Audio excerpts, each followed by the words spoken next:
what we are doing is essentially on filling the gaps which are there on the ground by keeping our ear to the ground. And for us, all of you in this webinar are our ears to the ground. So we try to link this gap between policy and practice through it. We recognize that policy requires a long-term conceptual view. So what should be done and what should not be done should be defined. And the programs require an understanding of how things need to be done. So there we engage with assessments, planning followed by designing. So this is how we work. These are some of our priority areas in CSC water program. Again, I will not read them all out to you, but you see these are the kind of meta themes which we are working on. And we work based on our capacity and your knowledge. So again, we believe knowledge is co-created. CSC, right from its initial days of publishing India's first state of environment report, has always relied on collaborative engagement in the sector and with a lot of people. So this is how we anyway work. These are some of our, this is our outreach. So we work at the national and state level missions. We build the larger water community as an advocacy for a credible, independent voice. We also work on septage management, where we have a program in UP. And then we have our international outreach program. So this is how CSC program, water program has been structured. Now coming to the topic of basics of FSTP and STPs. I'm sure Mr. Chaurasia and Manas and Mr. Kakkar would give you a more detailed technical side to it. But we are keeping the issue very simple. For us, fecal/treatment plant is designed to treat septage, and sewage treatment plant is designed to treat sewage. And there is a characteristic of septage and sewage which we must understand. Now, for CSC, we are also very open to criticism and to understanding all types of issues in the work which we do.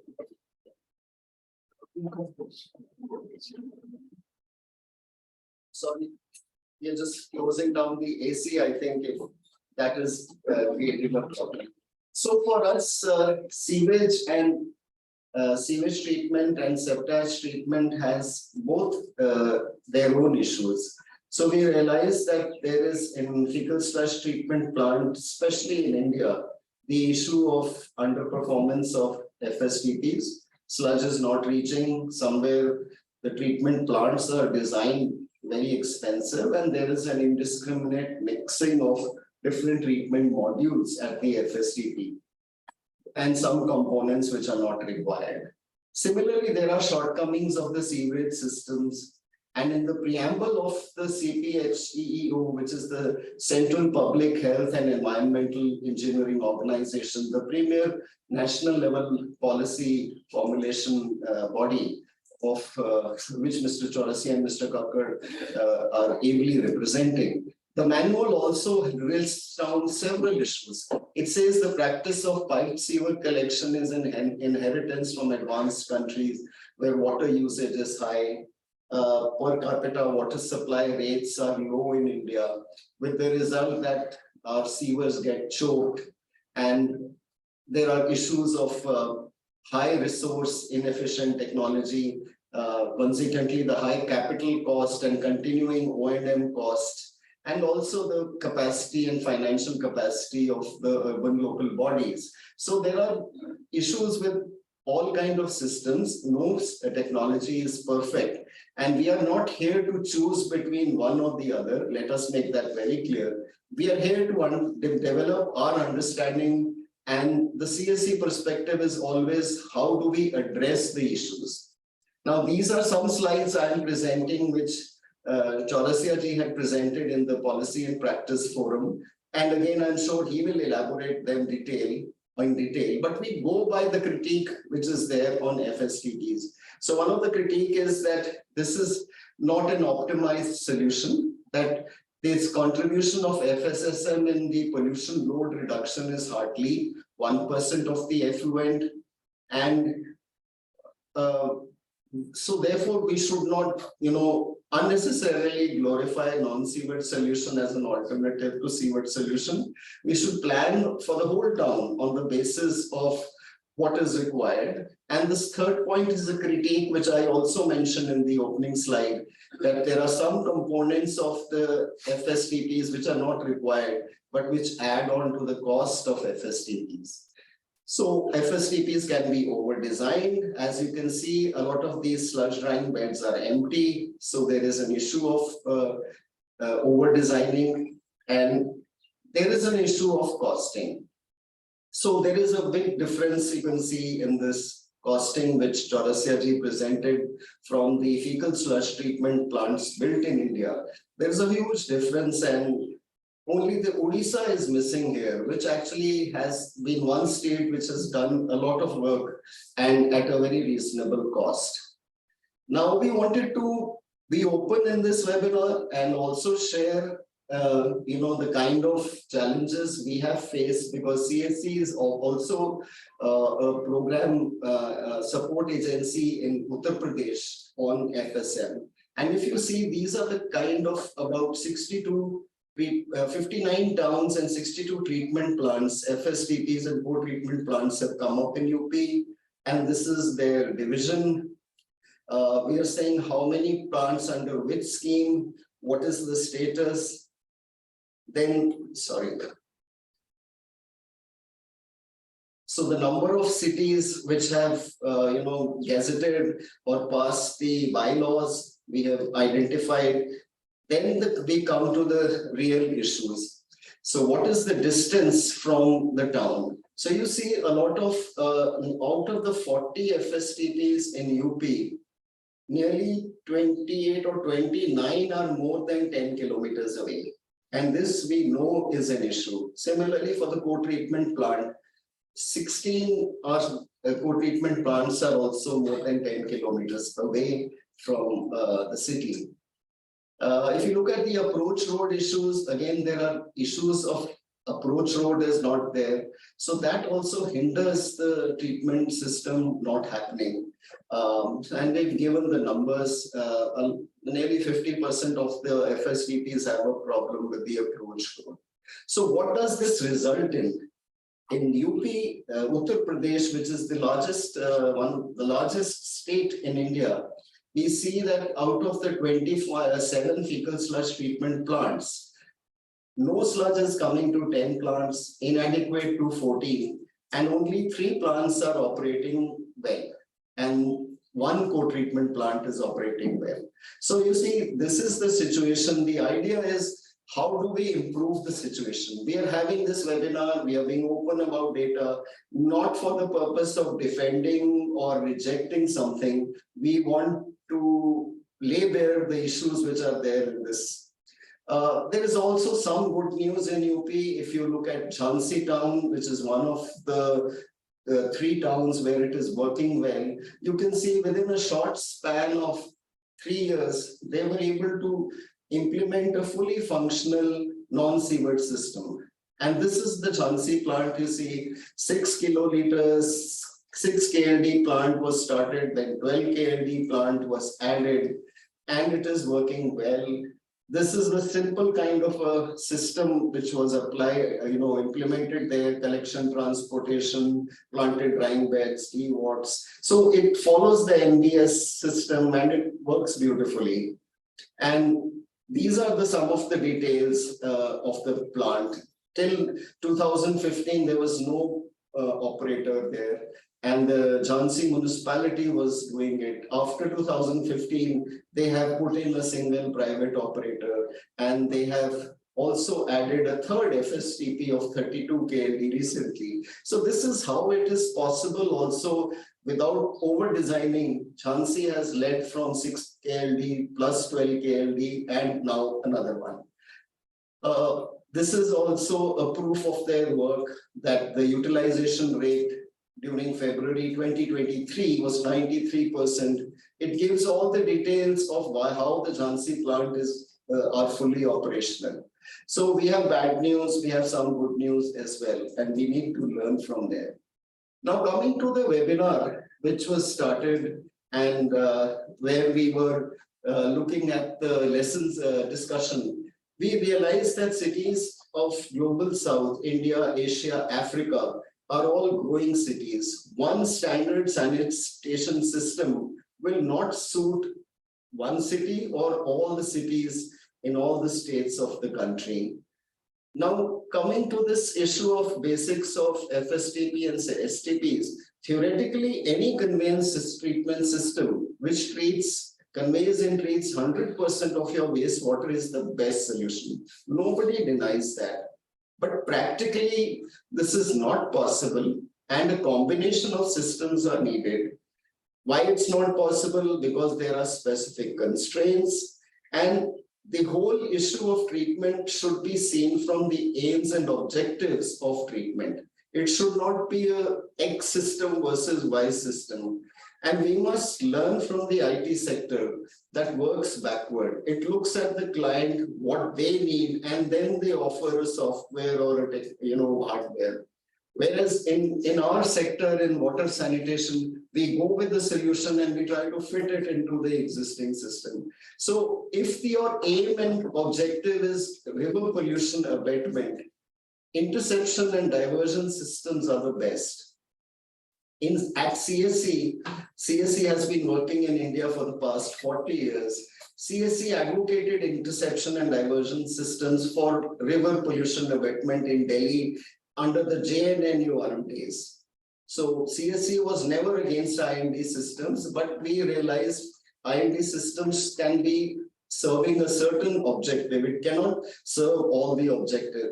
Similarly, providing septic management services where sewerage does not exist is also required till you have sewerage services. So we need to look at both these issues.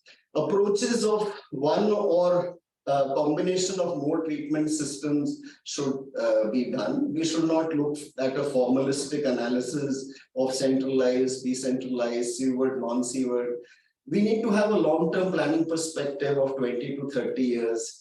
Challenges need to be defined. So therefore, non-sewered system, in our opinion, is likely to remain as a system for the next 20, 30 years. Improving its performance and effectiveness should be a priority.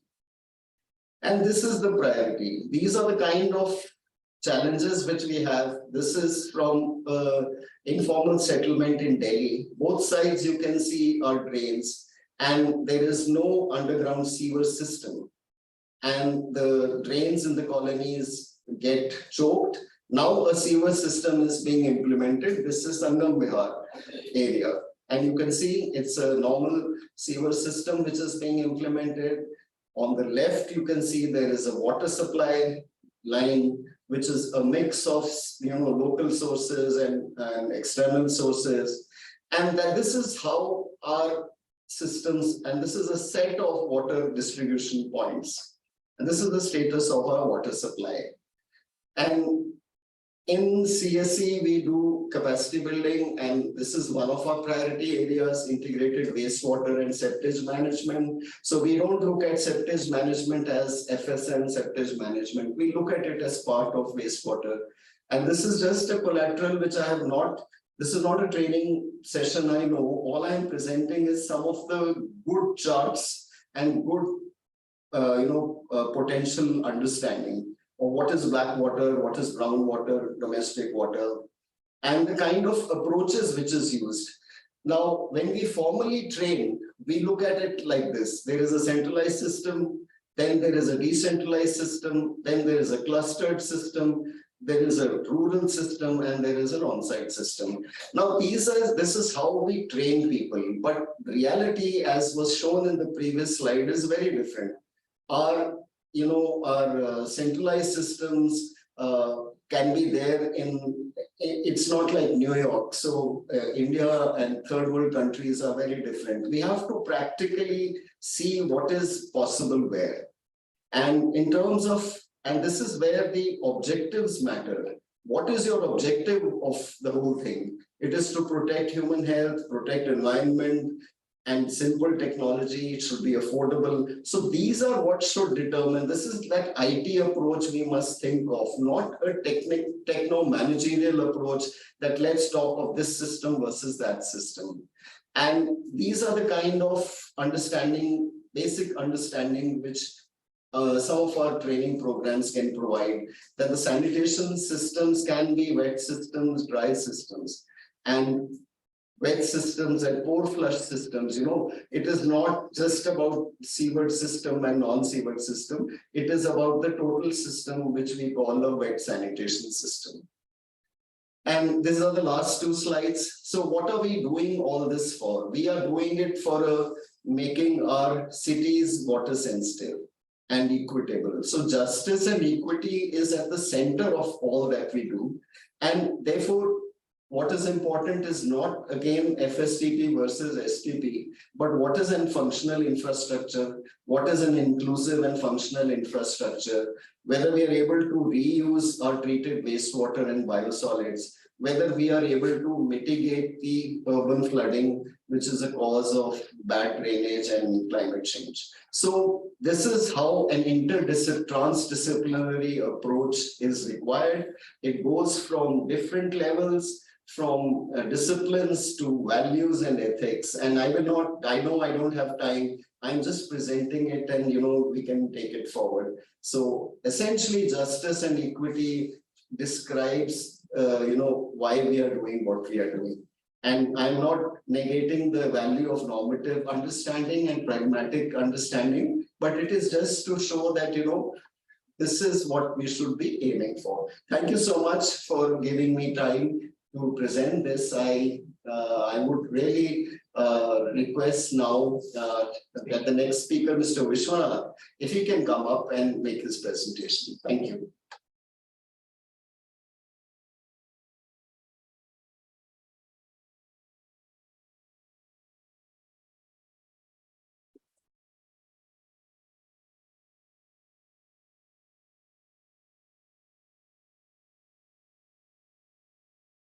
Vishwanath, you can unmute and speak.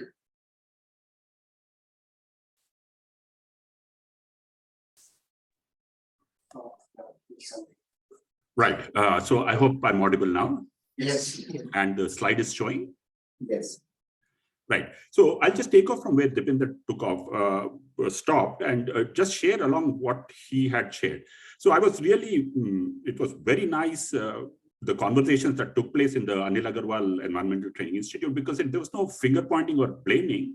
There was a joint, clear discussion on how do we talk to each other? How should fecal sludge management and sewerage systems talk to each other? So my focus of the presentation will be a bit on the experience in Bangalore and surrounding cities where both FSTPs and sewerage systems are in operation, and how these could perhaps, what we need to do in future so that these two complement each other.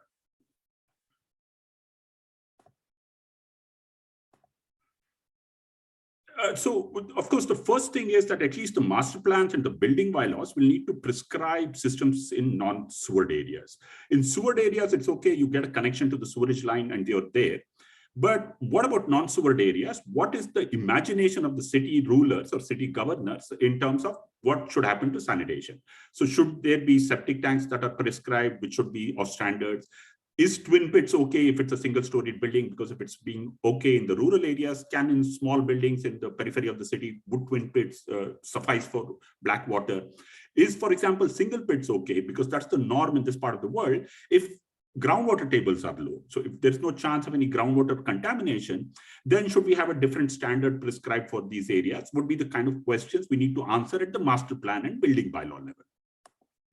So what's happening in the Bangalore context is both at the water and wastewater level, because both have to talk to each other. And as CEC has been doing, talking to water and wastewater and fecal sludge in an integrated fashion, some of the things that have been adding value to us in terms of the design and understanding of the systems in Bangalore is that, for example, metering is in place and tariff is in place. That's an increasing block tariff, and every legal connection is metered.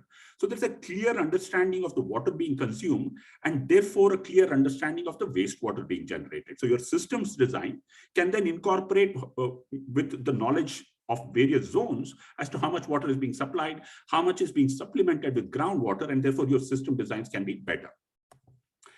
So rainwater harvesting, for example, is mandatory. I just want to show you that the city is working on building bylaws and master plans to make rainwater harvesting mandatory. And in the wastewater sector, here, every set of 20 flats or 20 group housing have to mandatorily have an STP. Building having 20 and above residential apartments or residential buildings measuring 2,000 square meters and above, whichever is lower, they have to have their own STPs. So this is a master plan talking to a city where the infrastructure will not reach in the coming days. So these developed areas, which are apartments or gated communities, will have to have their own STPs. One way regulation moves itself. And within that, to the right is a notification where there's an obligation to provide internal meters for every flat and an automatic water level controller, right? So that there's water conservation, there's no overload of the STP that is designed there, and there's an understanding at every flat level as to what is the water consumption, hence the wastewater generated. So in the space of master plans and building bylaws, some of these things will need to move. Of course, the city still does not prescribe what should be the sanitation system for areas which are non-sewer. That's not yet done. For individual buildings, for example, or ground plus 2, ground plus 3 kinds of building system. What's now interesting in the city is what's happening to treated wastewater.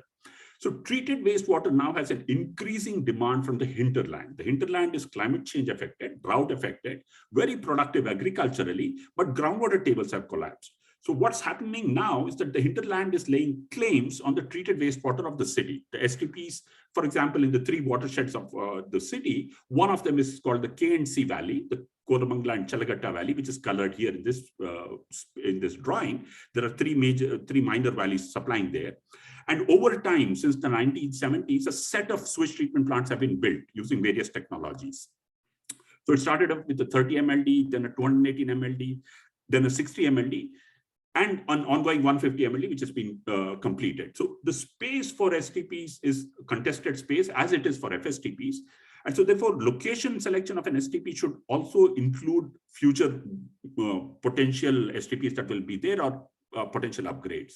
Now, these set of STPs are in turn, the treated wastewater is being pumped 42 kilometers and starting to fill about 137 lakes. So totally, formally, 770 million liters of treated wastewater is already being pumped from the city to fill the surrounding lakes. Why does this become important? One, the users of this treated wastewater keep an eye on the quality of treatment. 2, the users of this wastewater, that is the farmers, keep an eye on the quantity of water flows. If there's either a reduction in the quantity of flows or in the quality of flows, there's a pressure on the Water Supply and Sewerage Board to make sure that their STPs run. This kind of a feedback mechanism from consumers who put pressure on the system to perform is crucial if the system has to perform efficiently. And so this is what has been transformative with wastewater in the surrounding areas. Lakes are getting filled, ecological restoration is happening, groundwater is being recharged, and agricultural water is becoming available. This is how treated wastewater reaches the first lake. This is secondary treated wastewater, which is chlorinated. Now, according to the NGT norms, there is a further upgradation happening of these wastewater treatment plants to meet those norms of phosphorus less than 1, total nitrogen less than 10, and so on and so forth. So these this treated wastewater is then providing livelihoods for fisheries, for example, in this first lake and in all the 137 lakes that are going to be filled. And they're recharging aquifers, and which is what is called managed aquifer recharge. This is slightly nutrient-rich water, so farmers report less consumption of fertilizers, and it's being used for farm productivity, right? Agricultural use. So I think cities, therefore, now need to reimagine themselves as to what they will do with the treated wastewater once they collect it. And they'll also have to focus on collecting more and more wastewater, which means it puts pressure on the sewerage network system to increase connections and increase collection. For example, in this particular case, the farmers were promised 440 MLD of treated wastewater, but the system has been only able to reach about 330 MLD. So they're going to struggle to increase the network coverage and get more water to the STP so that they deliver more water to the farmers. And these open wells are filled, drip irrigation is kicking in place, and agricultural reuse is happening.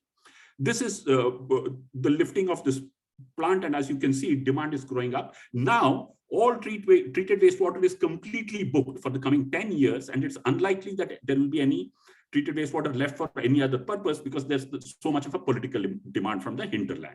This is one good way to go.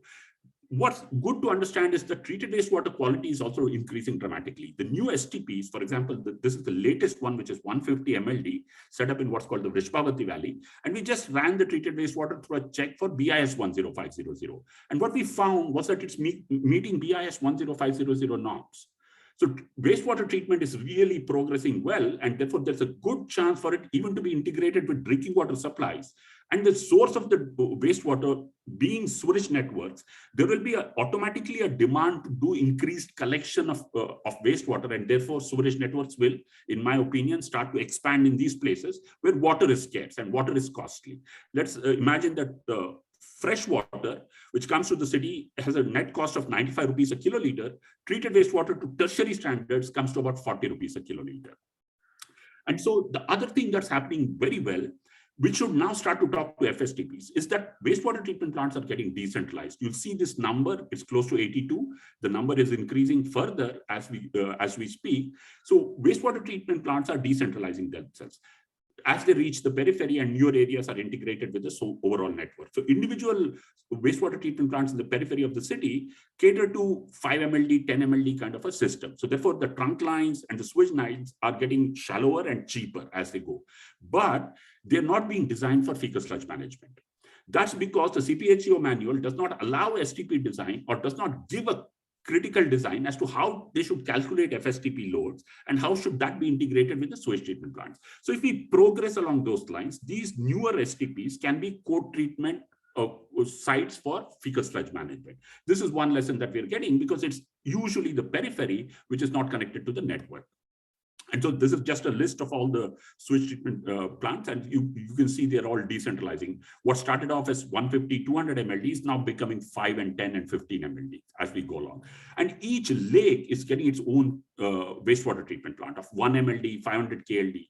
21 such lakes, 18 here in the list, 21 such lakes are getting smaller and smaller wastewater treatment plants, which means the local area can be networked very rapidly and with universal coverage if we have, let's say, a 1 MLD plant or a 500 KLD plant. This is the option that is being given. And under the 5th phase of the Kaveri, which is the new program that is going on, as I pointed out, the size of the sewage treatment plants is 4, 25 MLD, 9 MLD, 3 MLD, and so on and so forth. These are all very small ones, and this is the decentralization that's happening. Similarly, I think we should start to take an approach with fecal sludge management. FSTPs are tending to be centralized. We are having one FSTP for a town, or one in a node and hub model, one FSTP for 3 or 4 towns or 3 or 4 villages. FSTPs will also have to start to look at the STP model and see how they become accessible and reachable. One of the propositions that I have, especially in a cultural context where there is water scarcity and farmers are prepared to use fecal sludge, why not minimize the distance of honeysuckers, not take it to a formal FSTP, but understand that even in towns where there is FSTP, like in Devanhalli, still there is wastewater flows in the stormwater drains. As Devinder was showing in the Delhi case, where STPs are located, there is wastewater flow in stormwater drains. Where FSTPs are located, there's still black water and grey water flows in stormwater drains. So we have not fully addressed the issue of sanitation coverage with FSTPs, as we all accept, because it only treats a portion of the sludge and a portion of the septic tank or pit toilet sludge, right? So how about then linking it up with agricultural fields and converting agricultural fields as what we would call FSTPs. The composting method, as Acharya method of composting, can be used. Farmers are more than willing to use this if they have guidance and values. And so as you can see, it's an anaerobic composting where groundwater tables are at 1,000 feet. So there's no contamination of groundwater sources. And a farmer's field can handle a lot of honeysuckers. This is another composting pit, which is in a farmer's field, which is there. And farmers also nuance themselves to take dilute grey water separately and fecal sludge separately. So they're able to understand what the quality of these sludges are and use it appropriately in a water scarce scenario. So there's something that we should try and pursue it if we want universal coverage by the time we get 100% coverage of STPs and FSTPs.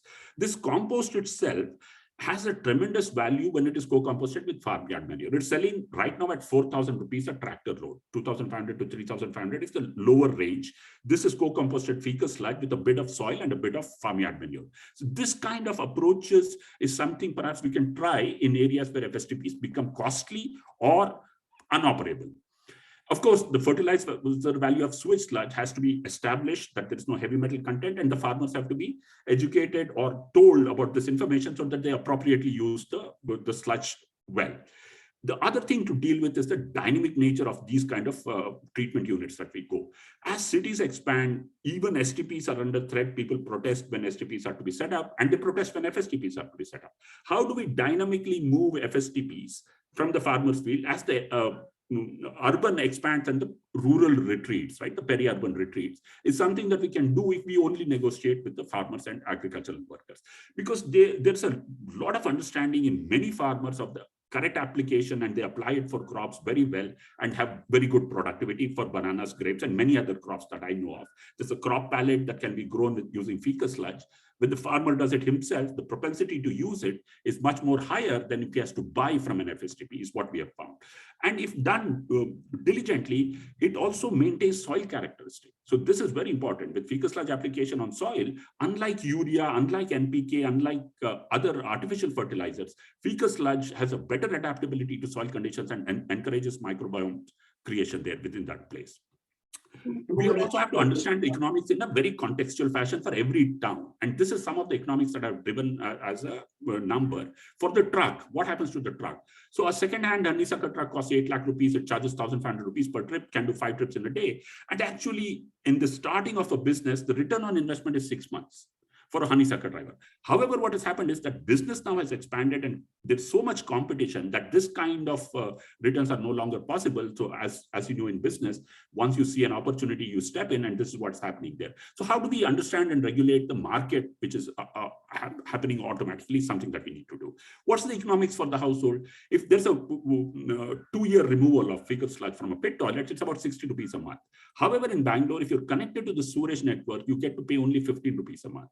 So obviously somebody who's owning has to invest in his or her own septic tank or pit toilet, has also to pay a lot more for the management of the system. Whereas if you're connected to the sewerage network, you get a big subsidy. So it's something that needs to be realized. So therefore, people prefer to get connected to the sewerage network amongst many reasons. The economics for a farmer, if he is able to get this fecal sludge there, then the savings per acre is 20,000 to 50,000 rupees at the nutrient values, which is the opportunity cost for PK and other micronutrients. And what is therefore the land required to absorb the nutrients? So 250 tankers in a year can, the load can be absorbed by 1 hectare if it is growing productive crops like banana or papaya or grapes. So there are these numbers of 50,000 population town needs 28 hectares of land to completely absorb the fecal sludge that's generated there, and 1 lakh is 40 hectares. These are not radically large numbers. It depends on the crop being grown and the nature and condition of the soil. So this kind of a dialogue between the agricultural area and the town is not imagined when we design FSTPs or STPs. So how do we do that imagination is our challenge as we go along. And what are therefore the key factors? Vishwanath, we are running out of time. Yes, I just have one more, two slides. Informal sector, mostly unorganized. How do we deal with them? High turnover of workers, absence of good quality gear, operate in the gray zone, irregular schedule. Key risks to workers, we can identify the physical, chemical, and biological risks and try to work with them so that their conditions are improved. And way forward is better understanding of a business perspective of existing practices, linking up the absent networks, whether FSTP or sewerage networks, to its use, and then completing the service chain or value chain, as we call it, and making sure that livelihoods are part of the whole dialogue. So therefore, developing a protocol for non-sewerage sanitation, which talks to sewerage sanitation, which involves agriculture, which involves livelihoods, and understands the nutrient and fertilizer quality, that is the way forward. So this is what I leave you with, the last slide. Separate toilets for schemes for toilets in grey water, understanding the groundwater interface, not imagining that all groundwater will be polluted if we have dysfunctional septic tanks or pit toilets, but to understand what groundwater and aquifers are, and then dealing and designing appropriately. Thank you for the time and listening. Thanks, Deepika. Thank you, Vishwanath. It was as analytical as ever you make. Every presentation you do make it. Rohit Karkarji, can you please share your presentation now, Rohit?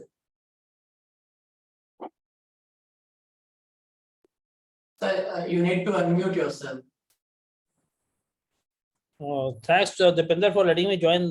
Actually, I'm event family something has come up, so actually I was not able to get a presentation, but I'll be listening to you, and I may, because I was thinking it will be a panel discussion, so actually I've come out of my office. I'm not in office, so maybe we'll proceed ahead, and then in case there's certain points, I'll come back to you. Okay, ठीक है, Rohit ji. I would request Chaurasia ji now. He's the additional. Chaurasia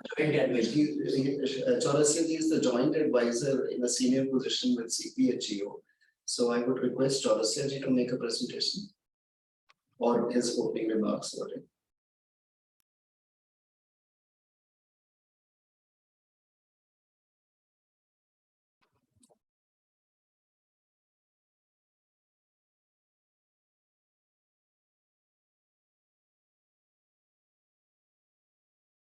Tapinderji, my presentation is visible. Hello. It is visible, sir. Oh, okay, thank you. So first two presentations very well done. I will say that Mr. Tapinderji set a context that we are searching that what are the various options available that will be affordably available to our people, and we are able to properly address the problem of pollution and also utilize as regards Mr. Viswanathan. He has very clearly brought out that right now, whatever the approach of waste to wealth or circularity in used water, various waste is there. Very clearly, he has brought out in larger cities, especially where quantity is huge, quantity of wastewater is huge, they can be properly treated, and not only that, treated wastewater can be used as a assured irrigation purpose, but even to some level drinking purpose also, and other nutrients can also be used for as a not exactly as a manure but soil conditioner, and nutrients can be useful. So this is the circularity where we are aspiring. So I think this will be really an eye opener and maybe enriching many of our participants, that in case of used water, how to take advantage and how to make it a business model. As far as my presentation goes, I will be basically more focusing on these terms like FSSM, seaward network, then non-seaward network, even on-site sanitation system, STP, FSTP, then regulatory frameworks, and then what is way forward for FSSM and what is way forward for sewage network, sewerage system. Like these things, because I still find that many people are in charge of it, implementation, or even many people who are working deeply in some of the area. When this type of subject comes, there is a need for refreshing. So this will only help to clearly bring out that which is what, and once understood in right perspective, of course, the economical decision that we are thinking that will be useful to our people, our country, our ULB, that can be done. So this is one thing I wanted to highlight in the beginning. One thing here is important to understand, that in the past we have seen that basically this FSSM thing 3 years back, it has been glorified very much, and many even senior level people, they have been thinking ki forget sewerage system, all other things, this is a replacement, easy, very quickly it can be done. All those good things were there and all bad things come to this side. We want to only project that a informed decision can be taken. So this was the purpose of taking up. I took this slide from that CSC invitation only. And here two things I would like to highlight. If you are able to see this toilet thing come on, from here black water is coming, and then it is going to let us say some septic tank or closed container, and then water is continuously coming here. Then from kitchen and other water is also coming. This is the gray water that is going. So this tanker, if you are seeing, it is only clearing it in 3-4 years or as per need, whatever is settled here, but whatever used water is coming continuously going. So whatever concentration coming after reducing 30-40%, rest is going there. And here also in case of used water.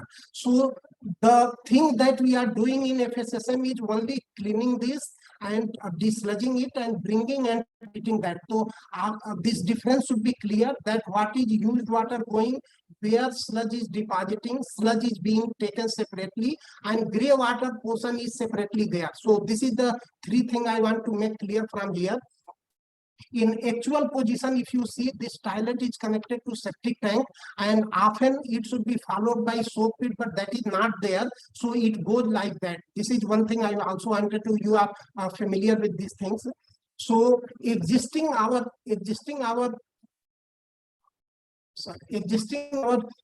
this fecal sludge management scenario is that from septic tank we take this through these vehicles and then we go and treat it.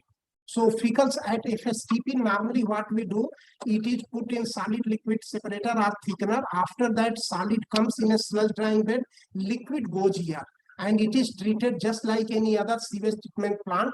It is a only small capacity, but it is the same thing. So this will give clue. Subsequently, I will mention that in a co-treatment, there also sludge drying bed is there. There also sewage treatment plant is there. If after this thickening, it can be connected to both places, then this entire thing will not be required. This is only with purpose to economize, nothing else. And this is one thing that it look like that. So so far I mentioned that what is FSSM and how it works. Then regarding this fecal sludge management, where it is applicable, in normal course it is applicable to this septic tank, and after that it will be it is dislodged and done. But in these two cases, twin pit, it is not required. In single pit also it is not required, because if show this picture, this is the construction of single pit and other. But in some cases I learned that even once it is filled up, rather than drying and taking it out, it is stirred with putting water, and that it is cleaned, that it is emptied and then brought to FSTP. That examples are also there. So this is only I wanted to things pictorially clear, no text, no writing, only pictorially I wanted to make it clear. Then this is one main thing. Mr. Biswanath also mentioned that the major portion that is there, this used water, this portion I also shown in that CSC, that invitation thing. This is continuously going out and polluting, and it is not polluting a small thing. It is responsible for 75% of surface water sources pollution, and whatever the pollution load is there, 70 to 80% comes from that only. And groundwater also, it get contaminated to deeper strata, and this is the thing NGT is pressurizing and monitoring very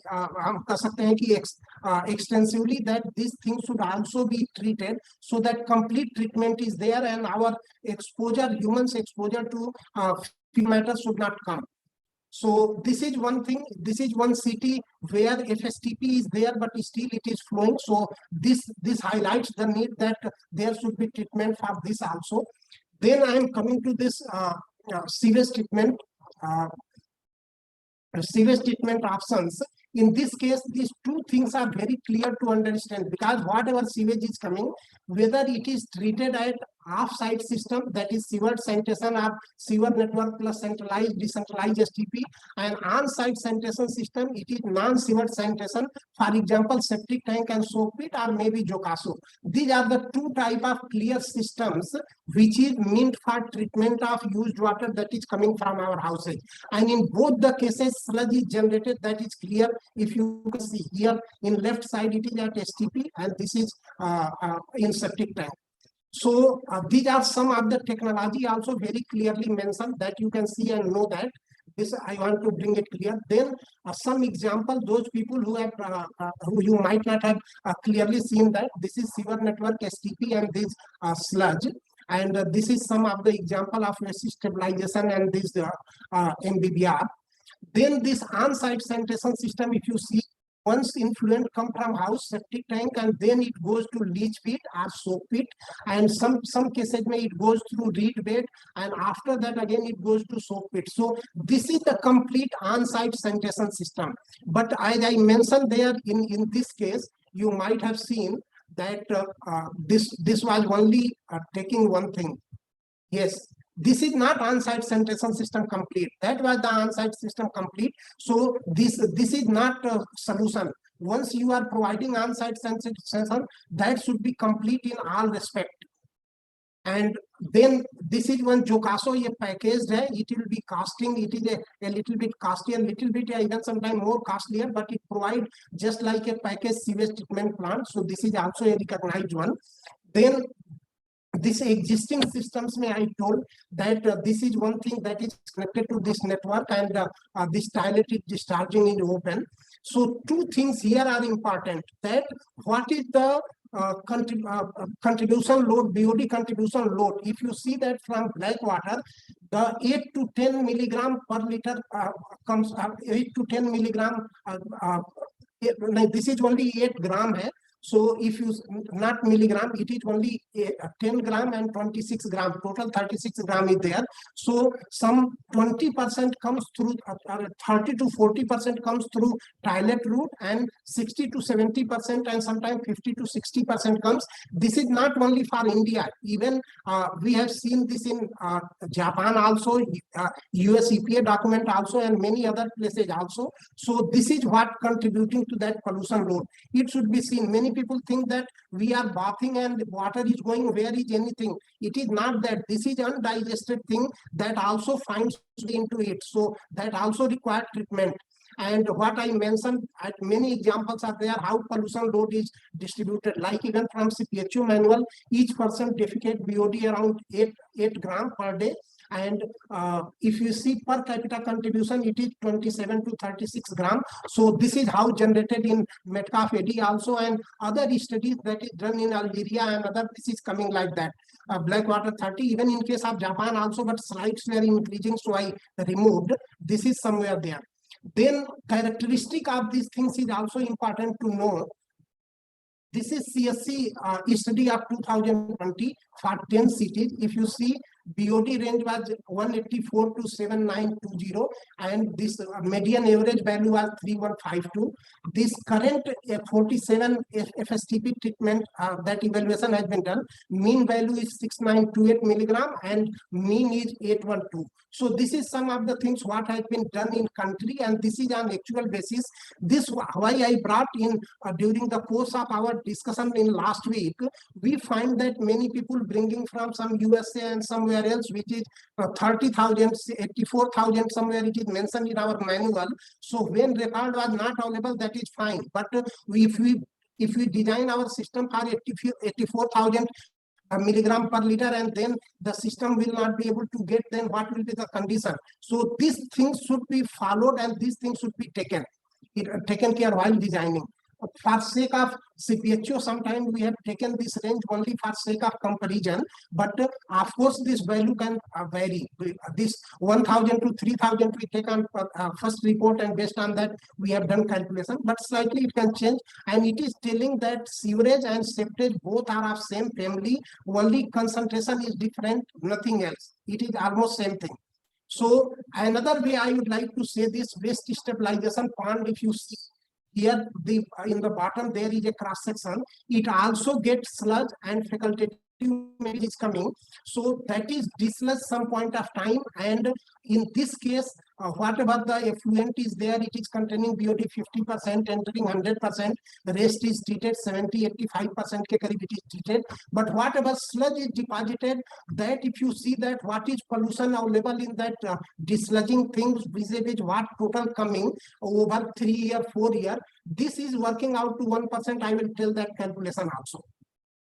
Similarly, in case of septic tank also this is happening, that waste stabilization mentioned only to very easily visualize, but in case of septic tank also sludge is deposited, and it can be taken in 3 year, 4 year as per need is there once, and that can be done. In case of this waste stabilization pond, I would like to mention, it is simply dried and put in field or put in some low-lying area. But when it comes for here, in case of our modern FSTP, it is being treated to nitrogen removal, phosphorus removal, going to tertiary level, and so many things like the Pindaji mentioned, many things are there which is not required, but that has been glorified in the past. That is not required. Ultimately, if we are not able to provide a solution which is cost effective, affordable, then that solution will not last long. Our purpose should be met, and at the same time it should be affordable also. So here what we get in this FSSM, that only two options are there, on-site and off-site for sewage treatment, and sludge is generated in both the cases. And then even in on-site cases, periodic inspection, maintenance, including septic tank, soak pit, imposition of penalty for defaulters who are not maintaining periodic desludging, these are all things required, then on-site sanitation will work. And this FSSM is only operation maintenance of on-site system. It is neither on-site system, it is not off-site system, it is not replacement of any of them. It is only a small component to keep that fit, not more than that. And this is the reason we take out from a septic tank whatever the flow is there for a standard family, and 3 year whatever flow is coming, that we have worked out here. Representative BOD at that time we took 2,000. If we take it 4,000, then it will come 2%. If take 6,000, it will come 3%. So this is the pollution load that is being treated at FSTP, right? And then fecal management, what is way forward in this case now will be coming, that the easiest thing where STP is available, even 10, 50, 20 kilometer, do is core treatment. That is the at without any cost, without any land, without any operation maintenance. If that is not there, then in all smaller city, 50,000, 60,000, even up to 1 lakh, this sludge drying bed followed by soak pit, or even maybe if you take that planted gravel filter, this is more than sufficient to treat. In that case, need not to do so many activities that ordinary the glorified FSTP has been doing. This is cost effective and will not create any problem. So this approach is where there is no STP available, and we don't want to throw, and it is not possible to throw it in water body or land or even in deep row entrenchment. This sort of things can be made. Otherwise, what Mr. Biswanath saw, even deep entrenchment or deep row entrenchments also will be a solution for smaller towns, 10,000, 20,000. Ministry also accommodates without any cost. These are the thoroughly digested material over 3 year, 4 year, 5 year. Only last 2 weeks some pollution load is there, that is major, and some settled matter is there. If we dry, then it will turn into manure, and after that some tree or some bush it will be able to take care. So much cost, operation, maintenance, mechanization, all these things are not needed. Then this is already mentioned, this we should avoid. And again, such type of glorification should not be there. For 20 KLD, 2.8 crore and even 8.5 lakh O&M, when there is not surety that even fecal sludge will come, because many houses are not having septic tank, single pit they are having. So when sludge will not come and you are giving O&M also, this is mostly going to be underutilized and wastage of money. So these things should be taken care very properly. This thing already shown that itna concretization nahi hona chahiye. This cost aspect also you have to see from different angles, and then what is serving your purpose, that is there. It is not that we are going to make a mention. Our purpose should be solved wherever we are doing, that should be the option. Then coming to that was up to fecal sludge and that its management and way forward.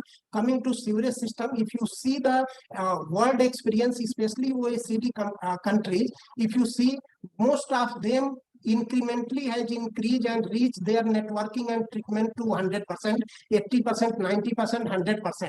So even if you see that definition of safely managed sanitation, which I will touch in last, this is the way that is perfectly comes to address that thing. These are some of the examples. If you see, I mean, right column, if you see where they have reached. So compared to that, we have to think. Even in our country also, if you see all good performing cities I mentioned in Swachh Sarvechan and other evaluation and competition, they are having 99%. If you see in the middle, 99%, 83, 100%. These are the sewer network already achieved. So this is showing a I think example then where we have to go. Now situation comes whether we want to grow to that level, then implement, or take early lead and implement. So incrementally it will not be felt and people will appreciate. Chaurasia ji, we are running out of time. Just 2 minutes now. I am coming to end. Then time and cost is also not a thing. Only we have been exposed to some harder cases, and then we are thinking like in IIT JEE, if some student, let us say he committed suicide, then we are thinking we should not tell our student to prepare for it. That things are being prepared. That should not be there. These cost and other things are also very much these things earlier I have told. Even these sustainable things, Karad model is there, fully treated and utilized and recycle, reuse in a smaller town also it is possible that you can see in case of sewer network. And then comes this regulatory requirement.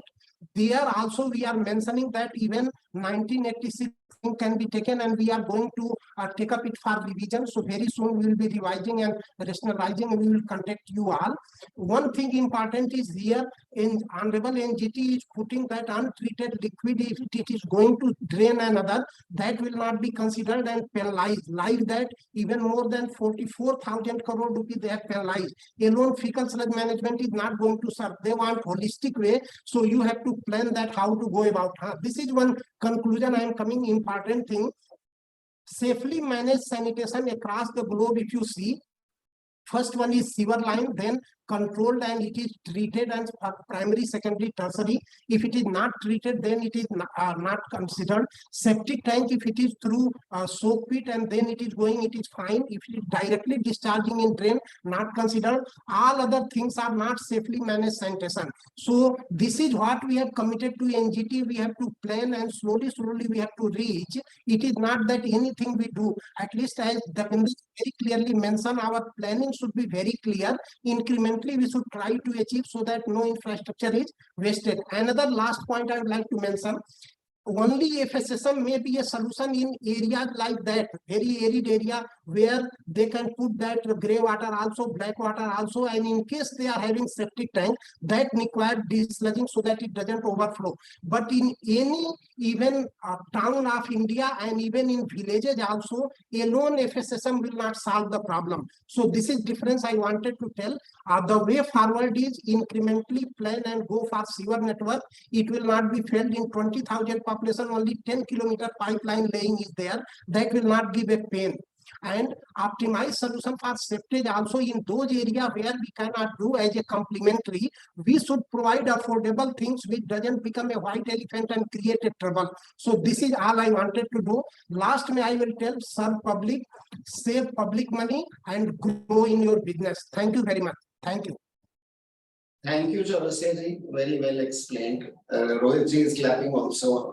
So, the whole idea of this discussion is to get different viewpoints, and we are very happy that we can have this conversation. Just like Vishwanath was saying, that the spirit was that let's at least talk to each other and see kuch to niklega, which we can both learn and implement.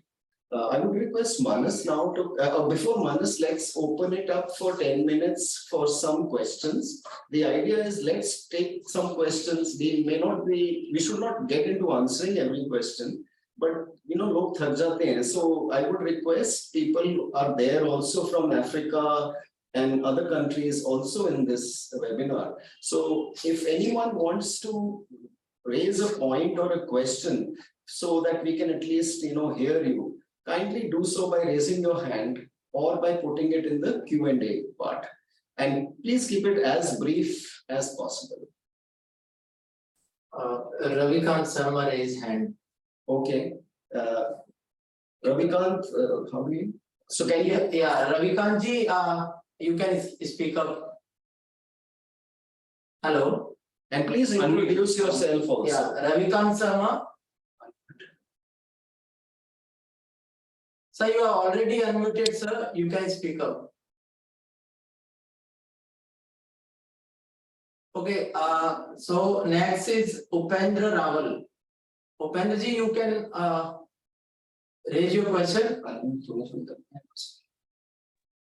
Sir, I have a humble suggestion because I'm following Professor Vishwanath fairly regularly.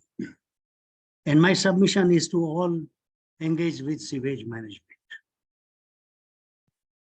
BOD is all about intramolecular bond transfer into bracket electron exchange from one atom to another. And linking it with atmospheric oxygen is a flawed approach. And therefore, world over, sewage management is on a wrong path. Water recovery and nutrient recovery, they are offshoot of what sewage illiteracy. The whole sewage management should shift to the sewage science first. And if we understand the atomic structure of molecules involved, perhaps we can do justice to the subject. Thank you. Thank you, Upendraji. We will not be able to answer very fundamental questions unless Vishwanath does that. But let's just listen to some other questions. Previous speaker had raised his hand. Yes. Ravikant. So next is Vanita Prasad. Okay. Yeah, Vanita Prasad. Yeah, thank you, sir. Yes. Thank you, sir. And I am basically an anaerobic digester expert. I deal with these microbes, and as per my understanding, when we are treating the sewage and the fecal sludge separately, it doesn't make that much sense. So it can go directly, and then we can treat it. And we can recover more methane by anaerobic digestion process itself. There are a lot of sewage treatment plants which are working on anaerobic technology. And then if we go to the smart city concept or a smart village concept, then this solid waste which we are treating, we want to treat, we can treat it in one place. That is the main concept. If we consider these are all organic waste and can be treated in one setup and will be yielding us a lot of things like a nutrient fertilized water liquid, which can be used directly by the farmers. Okay, thank you, That Vanita. needs to be thought of now when we are thinking onto this scale. Okay, thank you. Any other persons? Yeah, Sanjay Kumar Gupta. Yeah, Sanjay Kumar Gupta ji, you can raise your question. Hi, everybody. Anybody can answer this one. One of the challenges that I see in areas like Northeast India, which is a very high monsoon area, and also the hilly areas, that site accessibility, availability, and identification all are three big problems. And this is why you don't see many FSTPs or FSSM solutions coming in those areas. How can we move forward? What do you suggest? Okay, thank you. Any of the panelists, you can also respond in the chat to some of these questions so that we can have this conversation. We will now shift. Let's start with Manas, because I think a lot of the panel participants are asking very specific questions. I would request if you can look at the topic of FSTPs and STPs, which Mr. Chaurasia, Vishwanath, everybody is talking about. If you can focus some of your questions and points on that, that would be very useful for us. And you can also keep writing in the Q&A and in the chat box. So I would request Manas to please comment. Certainly, thank you. Other panelists can.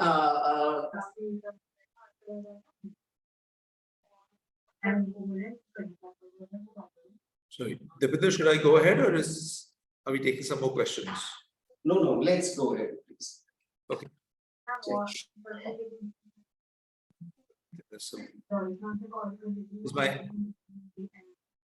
I think there's some people who are not muted. Is my screen visible? Yeah. Yes. Okay, great. Thank you very much, Deepinder and team, for the invitation. It's very nice to be here. What I'll try and do is, one of the advantages and disadvantages of going at the end is many things have already been said. So I'll skip through some of the slides more quickly and then maybe focus on a few things that have not been covered so far. I'm speaking on behalf of BORDA. We've done a fair amount of work both on the STP and on the fecal sludge side. So I hope some of that experience comes through. Now, obviously, we know that Indian cities need a mix of solutions. Very quickly, and this has been covered before, but I just wanted to go one level deeper. In centralized sewage, there are a lot of options that we have, or there are a lot of, some people raise this in the chat box. There are efforts that have been made in many other countries and some in India as well, around things like simplified sewers and solid-free sewers and other ideas, which are variants of a centralized sewer system, where very little work has happened in India. So even when we think about how we expand our centralized sewer networks, there is still some thought that can be given to new technologies that can achieve certain goals, which are mentioned here. In decentralized sewage, my presentation is moving, right? Yeah, it's visible. It's visible. Okay. In decentralized sewage, and one of the slides earlier came, but I wanted to make sure we got this. You have the option of neighborhood level systems, which are more in the public domain, like decentralized sewerage systems. If these can be built using appropriate technologies into our public spaces like parks, underground, under flyovers, etc., then some of those land-related issues that some people mentioned could partly be taken care of. New technologies make it easier to build it smaller and more compact, or to use nature-based solutions which provide a green cover on top and the treatment below. There's of course the issue of large buildings and campuses where rules have been out saying that they should have their own STPs, but due to poor supervision and enforcement of those rules, many of these buildings don't do it. And if we can do this, this level of decentralized wastewater management allows for better reuse in the urban space. It can also reduce the trunk lines, as one of the earlier speakers said, and allow us to use multiple suitable technologies instead of being locked into standard technology, large-scale systems. In FSM, I think we need to look deeper at the causes of failure or the causes of underperformance. Many systems have been designed for scheduled cleaning, which where every 2 or 3 years you clean every septic tank, whatever there are. There is of course the issue that there aren't enough septic tanks. We sometimes overestimate how many tanks there are, and then there's the on-demand cleaning, where the risk of pollution is greater. And I think some amount of the photos we have seen of clearly black water in the stormwater drains is because the cleaning is not done properly. And of course, there are a lot of other issues that's covered. Septic tanks are clearly the weakest link. One thing is that FSM, see, everything, any technology, any solution, any idea, if it is not going to be designed well, built well, or operated well, it is going to fail, right? So we really need to, wherever we are seeing lack of success, we need to look at it and say, what is failing here and why is it failing? Maybe this point comes in later, but I'll just make it here. See, one of the issues with co-treatment, and Dipinder, you put this on your slide very nicely. Trucks have to drive a distance. Driving distances takes time and fuel. Pipes can go any distance with much lower cost. There's no human decision saying, do I go or not? And therefore, when we get into distances of 10, 20, 30 kilometers to be driven for a fecal sludge operator to go and discharge the load, we know that there's a very, very high chance they will not drive all that distance. They will want to discharge it at the most convenient and quickest point possible so they can get back to business or save money on fuel. So, so I think there's a big chance that the idea of co-treatment itself is going to be the cause of failure. Because people will not, drive that far. It's something that really needs to be taken into account. It's something that has been raised from day one of the Fecal Sludge Alliance, also FSM Alliance. It's something that really needs to be thought through.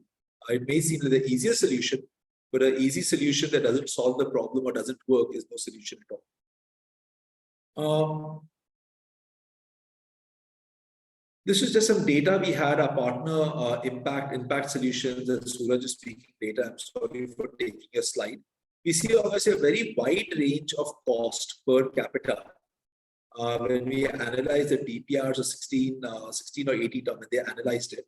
Now, what we also need to look at is what is the actual cost of sewerage systems. And that will give us better insight into the economics and so on. Today, there's very little data available. I hope CPHEO can take the lead in compiling the data of actually building and operating centralized sewer systems. So we get very good data based on which policy decision and operating decisions can be taken. This is a little bit of regression, and you see there's some, as the size of the town increases, as we would expect, the per capita cost does come down, right? So the data is all over the place due to local conditions. Sometimes DPRs overestimate or they underestimate, construction costs tend to escalate. But even in small towns, we see that there is small economies of scale, but you're still looking at the $200 to $200 odd dollars, 15,000, 18,000 rupees per capita as the cost of doing sewer networks. With bigger cities, as you see here, small towns, the average that we had, very few data points, but still 28,000 rupees per capita, but down to 9,000 rupees for bigger cities, right? So again, this gives a sense of where might that scale be, where something is viable from a cost perspective. Of course, cost is not the only factor. You have to make sure quality is good, but still, let's not, let's recognize that capital can also be used to do multiple things, and we need to use it wisely. Now, in sewer systems, there are a lot of variants which have been evolved. Many of these languages are similar, but there are slight differences. And therefore, there's space to look at a more nuanced manner at what we mean when we say sewer systems. And somebody raised this point, maybe in the chat or in a question, that you've got shallow sewers, you've got solid free sewers, you've got small diameter sewers. How do we adopt these in the Indian context? And I think regulations need to, we need some studies on these and some regulations around this. Now, coming to the second bucket where we have those decentralized STPs, or small scale STPs, which I'll define as STPs with, let's say, less than maybe 5 MLD, right? We did a study 3 or 4 years ago with IIT Madras and IWA. This showed the cost, life cycle cost over 10 years, so construction plus 10 years of O&M, of various technologies. So you see MPR as the most expensive one up here, and then you've got nature-based solutions like DBOTs and Campus and SPT, much lower cost, and then MBBR, SPR in the middle. But you see that as you go capacity from 100 KLD to it's actually from 40 KLD to 700 KLD, you've got vastly different costs based on different technologies. In fact, you have almost a 5 to 7 times differential in different technologies. Your life cycle cost is anywhere from 2 times to 12 times the capex. Now, what this suggests is that if we can use different technologies in different places, there may be a lot of scope to save money. So where you've got maybe a little more land available, you can go with nature-based solutions. Where you've got dense population, you go with MPR or SPR. And maybe at a city level, one can achieve better wastewater treatment and possibly even lower life cycle cost, even if the capex is higher with multiple STPs, maybe potentially life cycle cost. The thing is, these sort of studies have not been done, right? So we can't say definitively whether it will be higher or lower, but good quality studies are needed with real data, which really requires the government's participation to do some of these studies to see what the options can be. Because today we still have about, there were 4,000 towns which don't have sewer networks, right, or thereabouts. So there's still a lot of scope to use this knowledge as we go forward. I'll just share 2 quick examples. One is some work work that was done in Kargil. And there the government wanted to build under the smart cities, I believe, they wanted to build a sewer network. Now they decided to do a system with 58 kilometers of network with 5,000 manholes. And the population that the STP was supposed to cover is almost 1 lakh people. That is a 15-year projection. Now they finally decided to do 6 STPs with a total of 9.9 MLD. Now here it was, it's a mountainous terrain, so it's different from regular cities. But they did go with a reasonably decentralized approach. And you can see the sort of the cost breakup over there as per the DPR, where the STPs cost about 17% of this thing. The sewer network is 40% plus, branch network is 16. So more than half almost 55% is the sewer network. Now, what is interesting is that the technical consultants, which is a Tata Group company, Tata Consulting Engineers, their design, their original suggestion was to actually have 9 STPs with 0 pumping stations. Right? And what they estimated was that the capex would be higher, but it would be easier to build, less truck pipelines, hillsides. But for various reasons, and really not from a cost but the local government felt like managing 9 systems is too difficult. So it really was an institutional issue, not a technical, not a financial issue. And then they brought it down to 6. Now, we would love to see a detailed costing of these sort of options to say, look, from a cost perspective, which would be beneficial, from a performance perspective, which would be better, so that it is not just institutional habits or limitations or preferences that make these important decisions, because we live with this infrastructure for the next 30, 40 years, right? There's another example, and this is from a little study we did on solid-free sewers in Dwarka, Gujarat. The town has 3 zones with about 13,400 people, which didn't have sewer. The existing sewer network is this was the left-out area.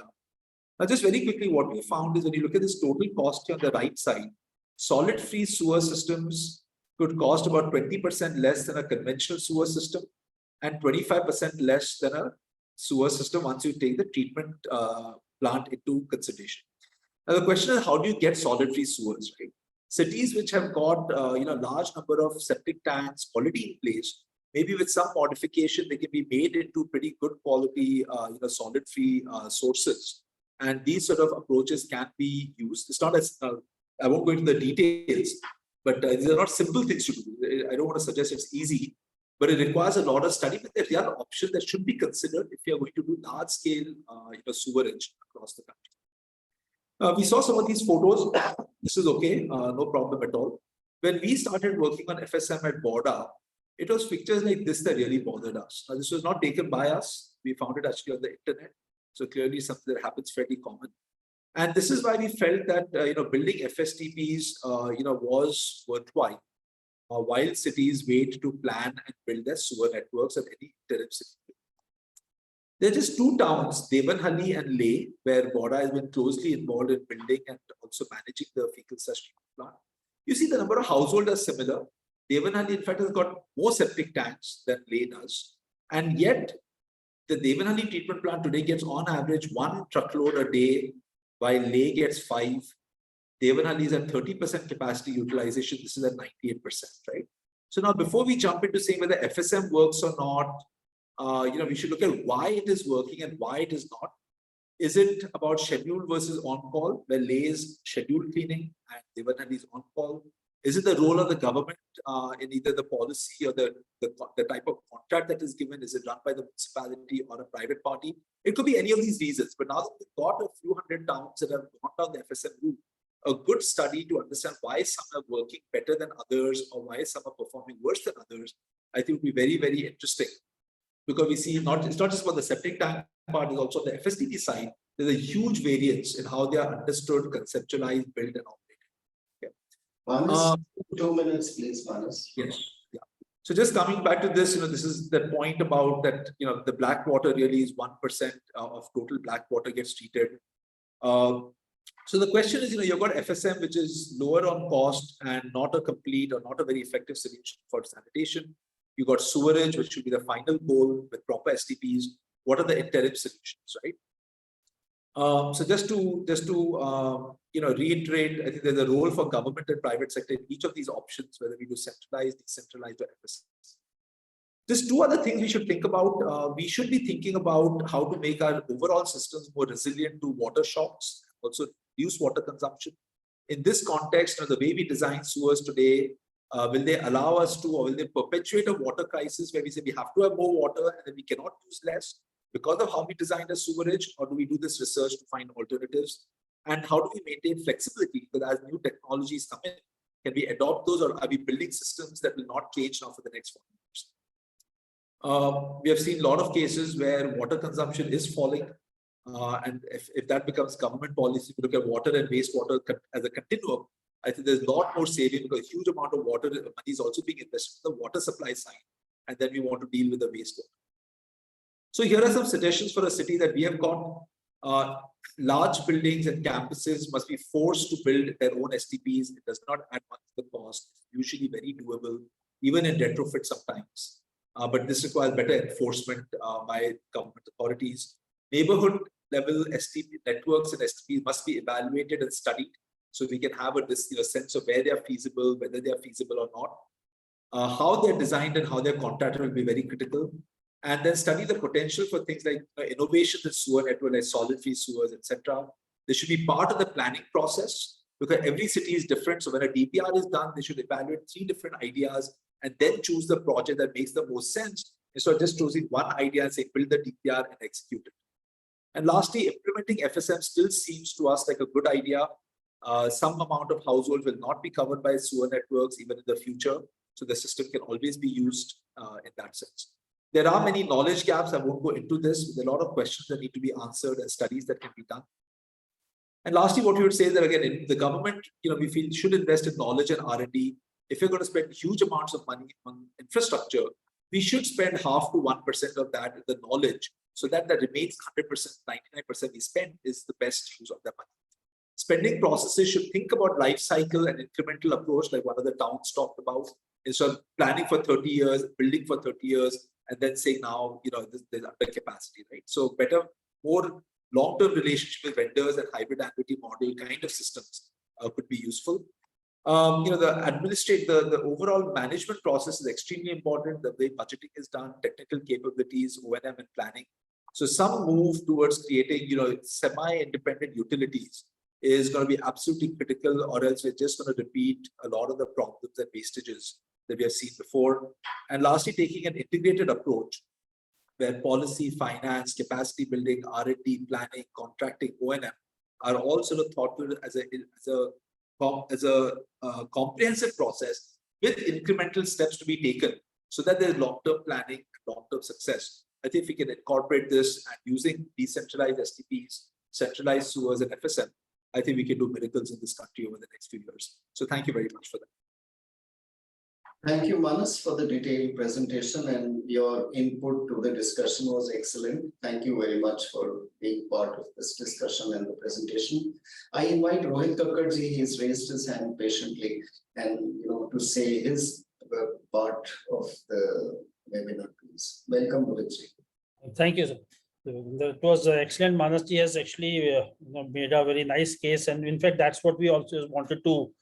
I would have stated in case I had made my presentation.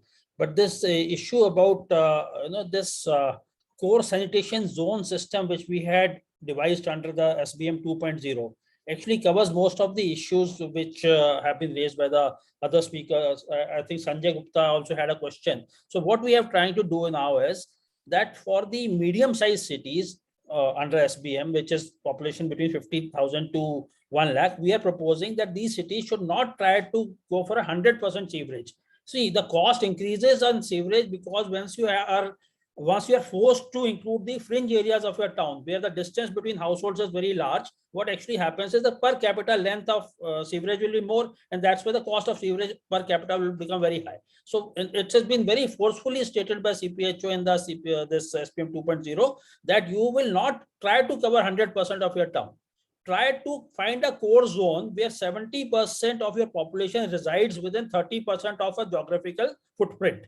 Simple theory is 70% people should reside in 30% footprint. Somebody can say, I don't have something like this. You may have 65% and 35%, but that's the general this thing.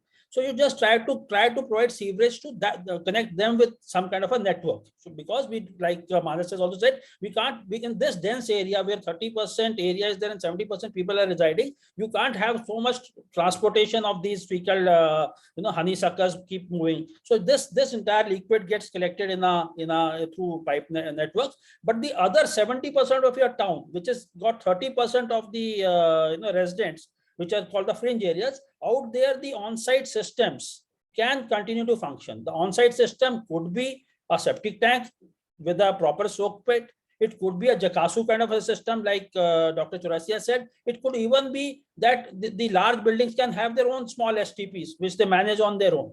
But within the core area, we connect everything and we take this water to a proper treatment plant, which could be one or more, which should be, you could say, need-based. I won't call it decentralized. A small town will have one, a larger town may have 20 of them. So these kind of systems could be there. Also second point in this, which we had said, because our towns are already developed, we are doing a retrofitting. So what we can try to do is that in case we find very congested areas or some areas which have got you could say the gradient of land is not favorable to us, those houses can also be allowed to continue to stay on septic tank system or whatever on-site system they are managing and being managed with. And this also their desludging system can look into this. So what will actually going to happen that 50 to 70% of your households will be connected through network, and the water will flow to the sewage treatment plant. And on the other side, around 30 to 50% at maximum would be the households which are based on on-site, and for which we should have a periodic desludging regime.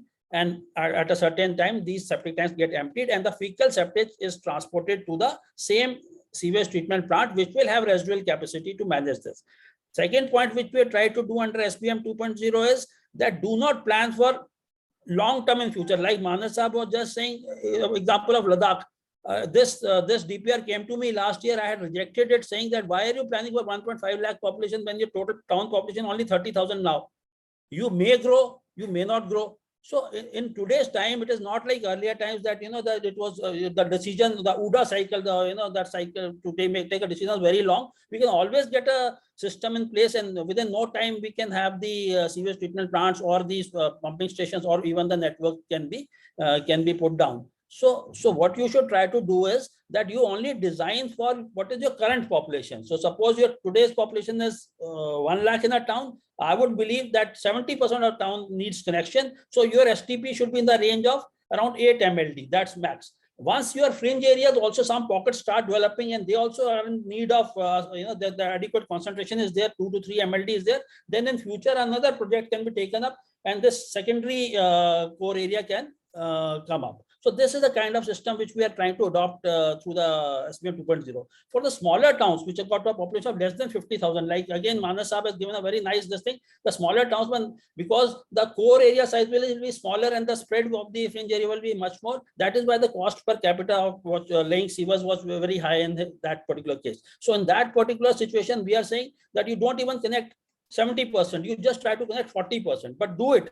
20 to 50,000 population town, try to do this. If the town population today is less than 20,000, you can continue to be on on-site system. So with this mechanism, as your towns keep growing up, you will know what kind of a regime to be put in place. And so this is the system which we are trying to suggest. Second thing about the treatment, definitely there's a plethora of treatment. People call it technologies. We in CPHO call it processes. Because there could be a number of processes. Somebody can say DVATS is one process, this CAMOT process is there, or MBBR, MBR are there. So whatever is giving us the level of treatment required as per the legislation, so that is acceptable to us. The local body has to take a call how much land they have, what kind of places this land is available, what is the possibilities to fit, and what kind of mechanization they're comfortable with. So that is fine. Any of the treatment technologies cheaper is the best. Definitely we like to have the life cycle cost of some technologies are coming to be much lesser than the the others. So everybody should be kind of motivated to use those technologies whose life cycle cost is proven to be lesser, provided that the land cost is also included in this life cycle cost. So these are the few points which I wanted to give from my side at this point. But this last one point was about this, this small bore systems, or the what is that? Solid free systems. Manas Saab, in case you can take this up, this is the need of the hour, because we actually are 20 years behind everybody else. This is the only thing which can save us, because all our towns are already on septic tank system. This is the only way we can actually try to come to some kind of a, but somebody has to take a lead in this. CPHO has already written a number of documents in which this has been recommended, but how to make the cities take up this as a solution. This is the best at this particular moment. For a greenfield project, definitely I'll suggest sewer. Where possible, sewer should be there, but where not possible, the small bore systems are the solutions. From that's my point. Thank you so much. Thank you, Rohitji. Thank you for your inputs, and we also believe the solid free sewer should be a solution. But our own experience shows that people are also very reluctant. They want sewer systems, wherever possible. There have been past examples in Punjab, etc., which they were tested, but somehow this did not come up properly, because this siting of these sewers has to be very particular. The safety of the sewers, because the depth is less, they're prone to damage by vehicular movement. So you have to make sure that these sewers are only placed in those along those alignments where vehicular movement is restricted. So if that is done, if some if some brain is also put behind, not only it's just not a mechanical putting the things on ground, if some logic is also applied to this, I think this is the thing which in this moment of time where we are at this moment, with all our towns already bursting with high density population, this could be a very good solution. Thank you, Rohitji. I would now invite Suraj. And Suraj is one of the young upcoming professionals. I've seen him in Rajasthan, and he's now grown international and has very good experience of analysis of different systems and the geospatial part especially. So Suraj, please don't mind coming last, but you're most welcome, please. Thank you. Thank you, Deepinder sir, for your kind word. Yeah, so I'll share my screen. Yeah. Can you all see the slide? Yes, yes, we can see. Thank you. So I'll today talk about the geospatial filter, with how the GIS applications, can be used for understanding the system applicabilities. Very good discussion so far to understand that, where sewerage is suitable, where non-sewerage is suitable, system is suitable. So the GIS here in the slide in my presentation will help to understand the more towards a rational way, the geospatial way of looking into that kind of a delineations or the system integration part of it. So, this is something that Rohit sir already talked about, but just to give you a perspective that where do we stand as a pan-India now? You have currently 3 big schemes running in all for the sewerage systems. You have 500 towns where Amrut is applicable. You also have NMCG, this Namami Gange emissions, clean Gange emissions, which takes care of the, roughly more than 150 towns at this stage. And also you have a large number of, which is, 100,000, less than 100,000 population, the small towns, which is like covered under the SBM. And when I say covered under the SBM, it is mainly to do with the sewerage and the sanitation perspective here. Now, the difference here is that the town which is covered in the sewerage, you have both network and the STPs supported and funded, the CAPEX is supported by the government. Whereas in NMCG, the life cycle cost is covered, but again, only for the treatment part, the network, because largely the purpose is NMCG is to have a clean rivers and the water stream. So that's why the water treatment part, the sewerage treatment part has been looked into it. And this is basically the I&D kind of STPs. And also the bigger domain here, which is more than 3,500 towns. Here also the suggestion is both. It's talk about the guidelines talk about that, wherever possible, the FSTPs also can be looked into. And also the situation of I&D STPs can also be explored, so that you have also co-treatment happening at the STPs, and then the wastewater, the grey water also can be treated and safely discharged. So that's the ecosystem that you have. But frankly, large number of cities, you currently do not have a funding for the network part, but you only have for the treatment capacities. And when I say network part, so 3,500 towns, they are I&D, we all know that it's taking the grey water from the stormwater network channel and then tapping it, diverting it, tapping it, and treating and discharging it into the rivers and water streams. And we all know that even the stormwater network infrastructure also at a pan-India level, it's a big challenge. 2011 census says that only 4 to 6% is what we have currently in a good working condition as a stormwater network infrastructure. Now, if we move a step further, and as Chaurasia sir was rightly saying, that a system which is not biased to one solutions to NSS or to SS, but a holistic perspective of both the systems into one considerations. We have seen a lot of fact-based presentations also, and there are many more fact-based fact-based understanding in the both sewerage and NSS part in both positive and negative way. But here, one of the example that I just could, I picked it from the Times of India recent Nagpur cities, where the sewerage systems has been laid down and it's there running, and they're trying to do the construction since last 5 years, but it also causing a lot of troubles because the activities in around these network areas are getting affected, and you imagine this getting affected since last 5 years. In the right side, you have 2 images. We have recently did a project with GWSC and ADB in Madhya Pradesh in Raghugar. So the images that you see on the top, it's for one of the localities, Dongar in Raghugar.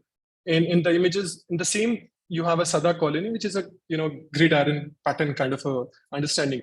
While just looking at the images itself, you see that definitely the Sada colony should have a sewerage system because it's a very planned kind of a network settlement. Whereas in Dongar areas, which you have more kind of a congested settlements coming in, narrow road, less than 1 meter, 1.5 old cities, urban poor kind of settlement areas are more appropriate for FSM. But that's not just the visual perception of the understanding it. Maybe, of course, seeing the density, what Rohit sir said, the core areas looks more familiar with the sewerage systems, and the outskirts looks more familiar with non-sewerage system. but the GIs, help you to also understand in a more scientific manners. And we always have been, the watershed analysis have been always very helpful to understand that how this whole, the nature, the water science works at the regional scale, at the city level. And the GIS is a very handy tool. You take any particular city, any particular region across the world, in one day time, you can have a watershed, including the catchment also coming in. But it's a very good tool at the same time to help and understand that how the water is flowing in the cities, which direction it is going on, where the drainage densities, where the stream order densities are relatively higher, where it's coming to a it's coming to in the city areas, or where it is going to the outer region of the cities, which is not in the boundaries. Now, the two maps that I have shown here, it's basically a comparison of, one is a watershed region. And I have taken a case of recent town, Dhanbad, that we are working with, ADB. And here again, the understanding is that where we understand and where we draw a line of a sewerage system to start with. And if you see the map, the watershed versus the population densities give you some sense of understanding that where, without, of course, technology is very advanced. We have gone to the moon and Mars and all the planets we would be going very soon. So nothing is impossible. Saying that sewerage system cannot be applied for 100% cities is impossible. The only practical way would be that how much viable it is. So when we say viability, the pumping stations and laying down the infrastructure, excavation, all that makes a sense. But here, the first impression says that the lower density areas where the population density is relatively low, and also where the watershed is appropriate. When I say watershed is appropriate, so it's going into a direction where it can be the pocket can be merged together, and then that's how you come to a STP location. So here what I did that taking that both the reference into considerations, we have also been able to firm up what can be the potential location of the STPs. STPs here is a location of highest streams order towards a city in the city region. So that's why you see that this particular watershed is very different than this watershed 2 and 3 and 4 and 5 and so on. So one watershed and two watersheds, of course, they will not they are not meeting within the city premises. So in order to tap that water, you have to have either the pumping station or the STP. So that's why you see here in the two maps that we have shown is a situation where possibly NSS pockets make more sense. So here, the watershed areas, the watershed which is aligned to the city topographies and all, getting mixing to the streams, versus also the areas which has a lower population densities and watersheds is out towards the outer part of the cities. That's how the balancing has been done in terms of, drawing a line in terms of a zone of a non-sewer versus a zone for the sewerage. But that's not all. Of course, beyond the zone, beyond the delineation of the zone, you also have a system where, within the sewerage, you have, condition of, let's say, untenable slums coming in where the tenure is issues. Or within that sewerage zone, you have a situation of accessibility is one of the issues where, very narrow lanes, of course, you can use a diamond cutter, but you cannot do it in a viable proposition. So that's why we say that the narrow lanes and the areas which has sustainability issues, stuff like that. So these kind of settlement also has to be large, given as a non-sewer sanitation consideration. The example that you see here for the Raghugar is a Pantown, under Pantown map that you see here now. Now, it's a very big town. Recently, they have added a couple of other municipality also as part of the same town. So that's why you see a mix of, agriculture, residential, scattered kind of a settlement. It has good industries also, like GAIL is there, National Fertilizer Limited is there. Now, what we see here that where is the core? The core here, of course, you have very scattered kind of a settlement, but rather in the corner of it, in the top Ruthiyai, which is a north corner, and the down corner, which is like the old part of the city areas where the town has started growing in. That's where the sewerage is more appropriate, where it has reached to a density, it has appropriate, the elevations and the watershed part, whereas the rest part of the cities is all suitable for the green patch that you see, it's for FSM. But also you have a situation of the areas which is, you see a river here, going to the periphery of the town, and you also have a situation where the settlement are close to the river. And that's why we say that can we have, DWATs or community scale kind of a, a solution where at least like the settlement which is close to the water bodies, where there, you know, both the gray water and the black water also can be treated locally at the community scale, and we can, you know, save our rivers to get polluted. Similarly, this is example for Birendranagar, Nepal. You know, again, like, you know, similar analysis where we see that core areas or the areas which has a higher densities, that watershed is favorable, the slope is favorable, are given for the sewerage considerations when the outskirts is for FSM, but also within FSM, there are areas where the priority has been given for FSM plus gray water, which has a flood issues, or, you know, which has a proximity to water bodies. You know, somebody talked about bulk wastewater generators. So all these areas where we see that, you know, the chances are really important that you take both gray water and black water into consideration. The GIs help us to understand and delineate the exact building. Now, so far what we have understand, and based on this presentation and the previous discussion also, that there has to be an ecosystem which talks about a value proposition for all the systems, for sewerage, for non-sewerage, for dewards. And that's how, you know, the GIS helps to understand the value proposition of each of the systems in the city scale. And then this is, you know, common thing, like, you know, some of Shorasias are also talked about, like treatment plant is very important, but treatment plant location is also an issue these days. Like, you know, the news that you see for Trichy, FSTP setting in the city premises has been a big issue, but also it's not just for FSTP, but also for STPs and Tamil Nadu, or many part of this India, it's not just Tamil Nadu and Trichy. You know, these kind of a problem coming in. Versus also you have a situation in one of the town in Birendranagar that we worked in Nepal, where the FSTP was in a outskirts, but outskirts to that extent that truckers was not finding it economical to go and desludge it. The economic was not working.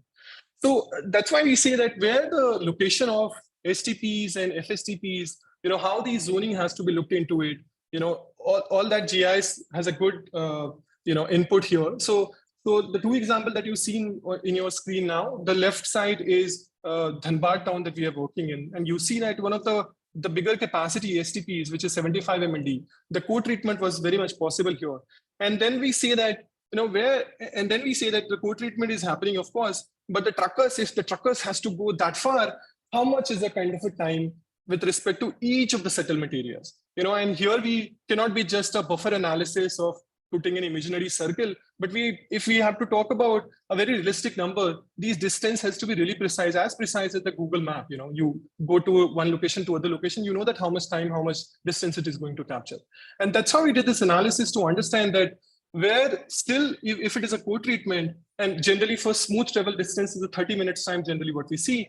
So if it is beyond 30 minutes travel time, which is like 45 minutes, 45 to 60 minutes, which on location that you have in the cities. So, you know, we can get away and say that, hey, the co-treatment is done and STP is done, we have all things in place. But eventually what Manas was telling, that we come with the realization that truckers are not coming, the desludging operators are not coming. So this analysis helps you to understand that which part of the settlement are far, how far they are. And so what kind of alternative mechanism can be explored in terms of, you know, let's have a dedicated FSTPs if the capacities or demand are significant enough for those areas, or maybe if not enough, very small population, like here the case was very small population, like, you know, 1,000 or 2,000 odd family in a different part of the city. So we talked about transfer stations where just the, you know, the transfer can be done and the bigger trucks can go and unload it, and then again take to the STPs. Now, similarly, the case in Birendranagar, but here the understanding is that the zoning is very important. Like, you know, which part of the areas, because of the co-treatment, you know, this can be covered through desludging operation, where the desludging is going to be a difficult task, where the, you know, which part of the settlement area has to go to FSTP. So that kind of a clarity is important, especially in terms of the operation part, because it shouldn't be the case that, you know, every truck is going to STPs and STPs is coming to a shock load kind of a conditions. And then you have, you know, none of these systems working in. So the clarity that which part of the settlement area has to go where, whether it has to go to FSTP, STP 1, 2, 3, all that is important. And that's where the GIS help you to get into that kind of a delineation. This example is for Haridwar. We recently did a project for NMCG. And then we did it, you know, interestingly for the PAN block level, we did it, not just for urban areas, but we did it for the population I'm talking about, which is for Bahadrabad block. It's roughly around 361,000 population. And here, you know, interestingly, you have many number of gram panchayats in the villages here, but that small scale that any kind of FSTP will not work here. in terms of, economics, if you see. So that's how we did it, combination of the things. We did a combination of both transfer station, which is within 5 kilometers of the proximity of all the settlement areas, versus having an FSTP where, all the bigger trucks can take the load from transfer station and come to the bigger FSTP plant, which is a good 50 KLD plant for this population we are talking about. Here, the advantage is that where that, the transfer station should come, what capacity the transfer station should come, all that GIS help you to understand, so that we go into the optimal use of infrastructure. We just don't build, end up building and locating any number of transfer station, any number of FSTPs, but a more in terms of an optimized way of looking into the infrastructure part of it. Now, so this was about a whole, ecosystem, how, both things work, sewerage, non-sewerage. I'll now, focus more on the Pantown NSS solutions. So I just have a couple of more slides to talk about. Hi, Dipinder sir, I have, can you just tell me the time that I'm left with, so that I'll structure it accordingly? Can you wrap it up in about 2-3 minutes, Suraj? And we can have some questions after that. Okay, sure. So, so the question is, how safe is your containment? Now, it's a bit, generally OTF, everywhere, everybody is safe, and everybody has a containment, nothing to talk about. Let's talk about desludging and let's talk about treatment, but that's not the case. Vishnu talked about, some cases, the single pit toilet or double pit toilets also contextual, and they are, applicable, but some cases it's not. So what are those cases in terms of where are those cases located in the city premises?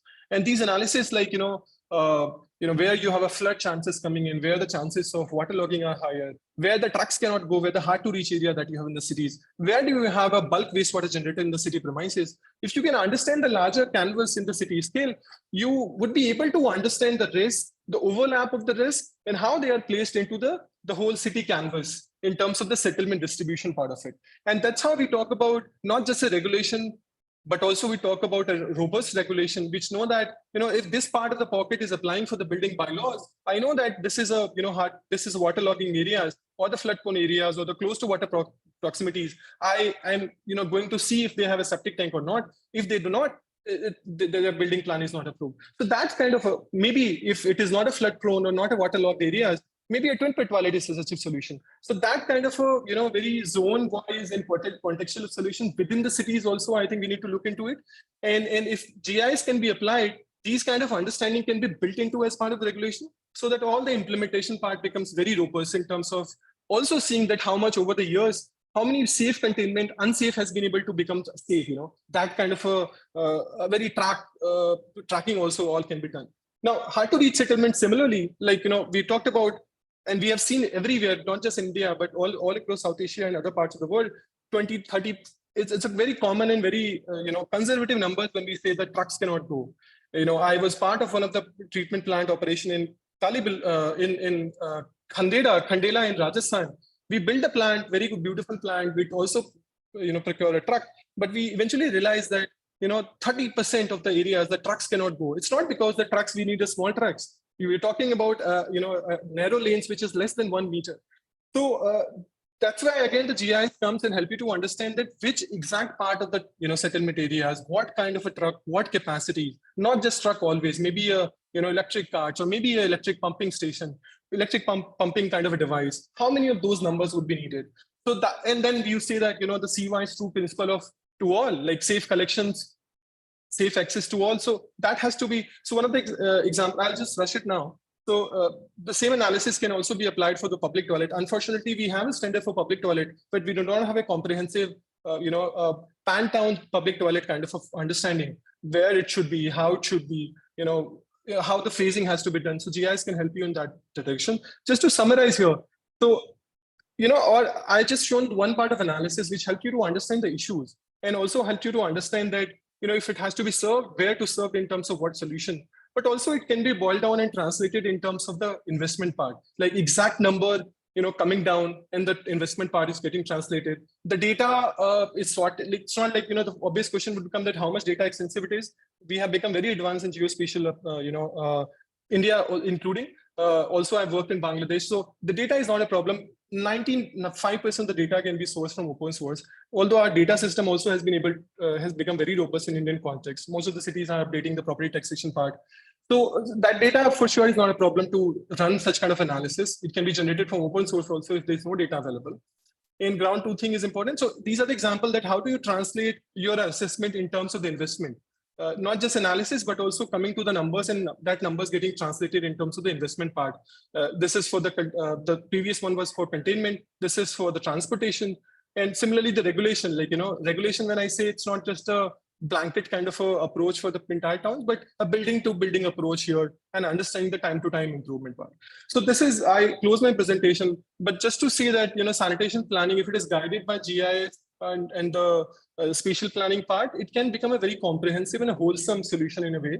Not that, we are thinking for the first time, a lot of countries have been able to do it, like, and a much bigger perspective for green infrastructure, China, a lot of countries have been recently been able to focus this approach and design the infrastructure in a very holistic manner. Yeah. So thank you. Sorry, I took some more time.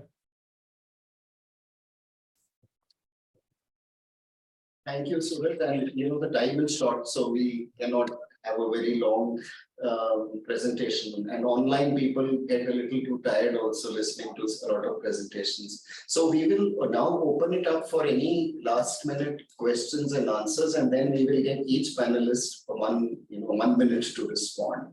So any questions or comments from the panel participants? Can you please raise your hand or speak, and please introduce yourself when you do that. So Rajesh Karan has raised the hand. I'm allowing him. Yes, Rajesh, you can speak up. I'm sorry, it was just a mistake I have done, so I'm extremely sorry. Okay, no problem. Anyone else?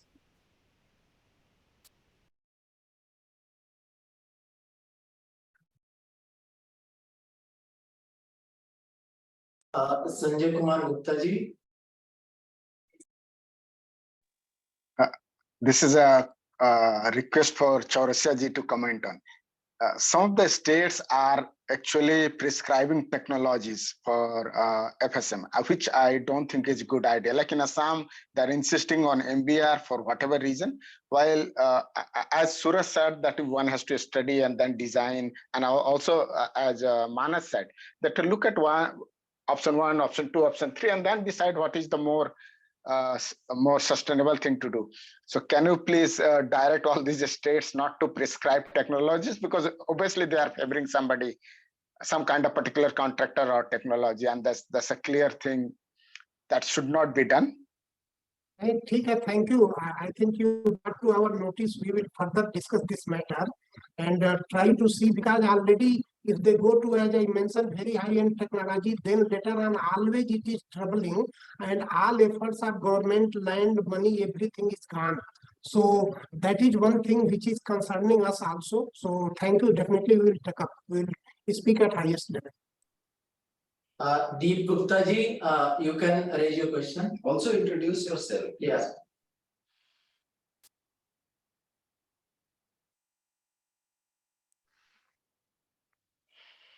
Can you unmute yourself, Deep Gupta? Deep Gupta, can you please unmute and speak up? Okay, I'm allowing next participant, Ram Nivas Jindal. Yes, you can introduce yourself and raise your question. Sir, good evening. It was a nice, platform, and we learned a lot out of it. There's just small 2 inputs for Mr. Suraj's presentation. One is that NFL, Bijapur, and Gale Pata both has got their own individual STPs, and in that Radhogad area. Second, Chandni Chowk, we laid sewers in those lanes which has got 5 feet, 6 feet width. So that example is available, and it is now 33 plus 20, 56 years old example. Instead of reinventing the wheel, that can be utilized for the purpose. Thank you very much. Yeah, I totally agree. The Vale and Gale, the reason for showing that was, in that map was that, how the city looked like in terms of the mixed land use. Since they have a, dedicated treatment facilities, so that's why the town sewerage planning have not considered those industrial, the colonies and areas. Okay, thank you.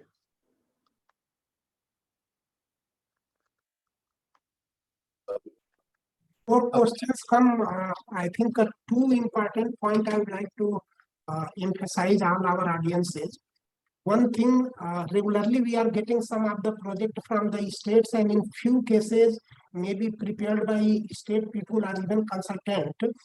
They are going to extend each and every house sewer network in that notified municipality area. So result is coming like that. If town population is 30,000, project cost is going 100 crore. I do not know how to reach out to them and tell them clearly that there is a incremental approach you should go. It is not a thing that where something huge amount of where khajana is there, you just put and make for next 30 year, 50 year. Let them have patience, and things are going to come because this sanitation sector has come on the top of government priority. So it should not happen in next 30 year, 50 year, everything we do.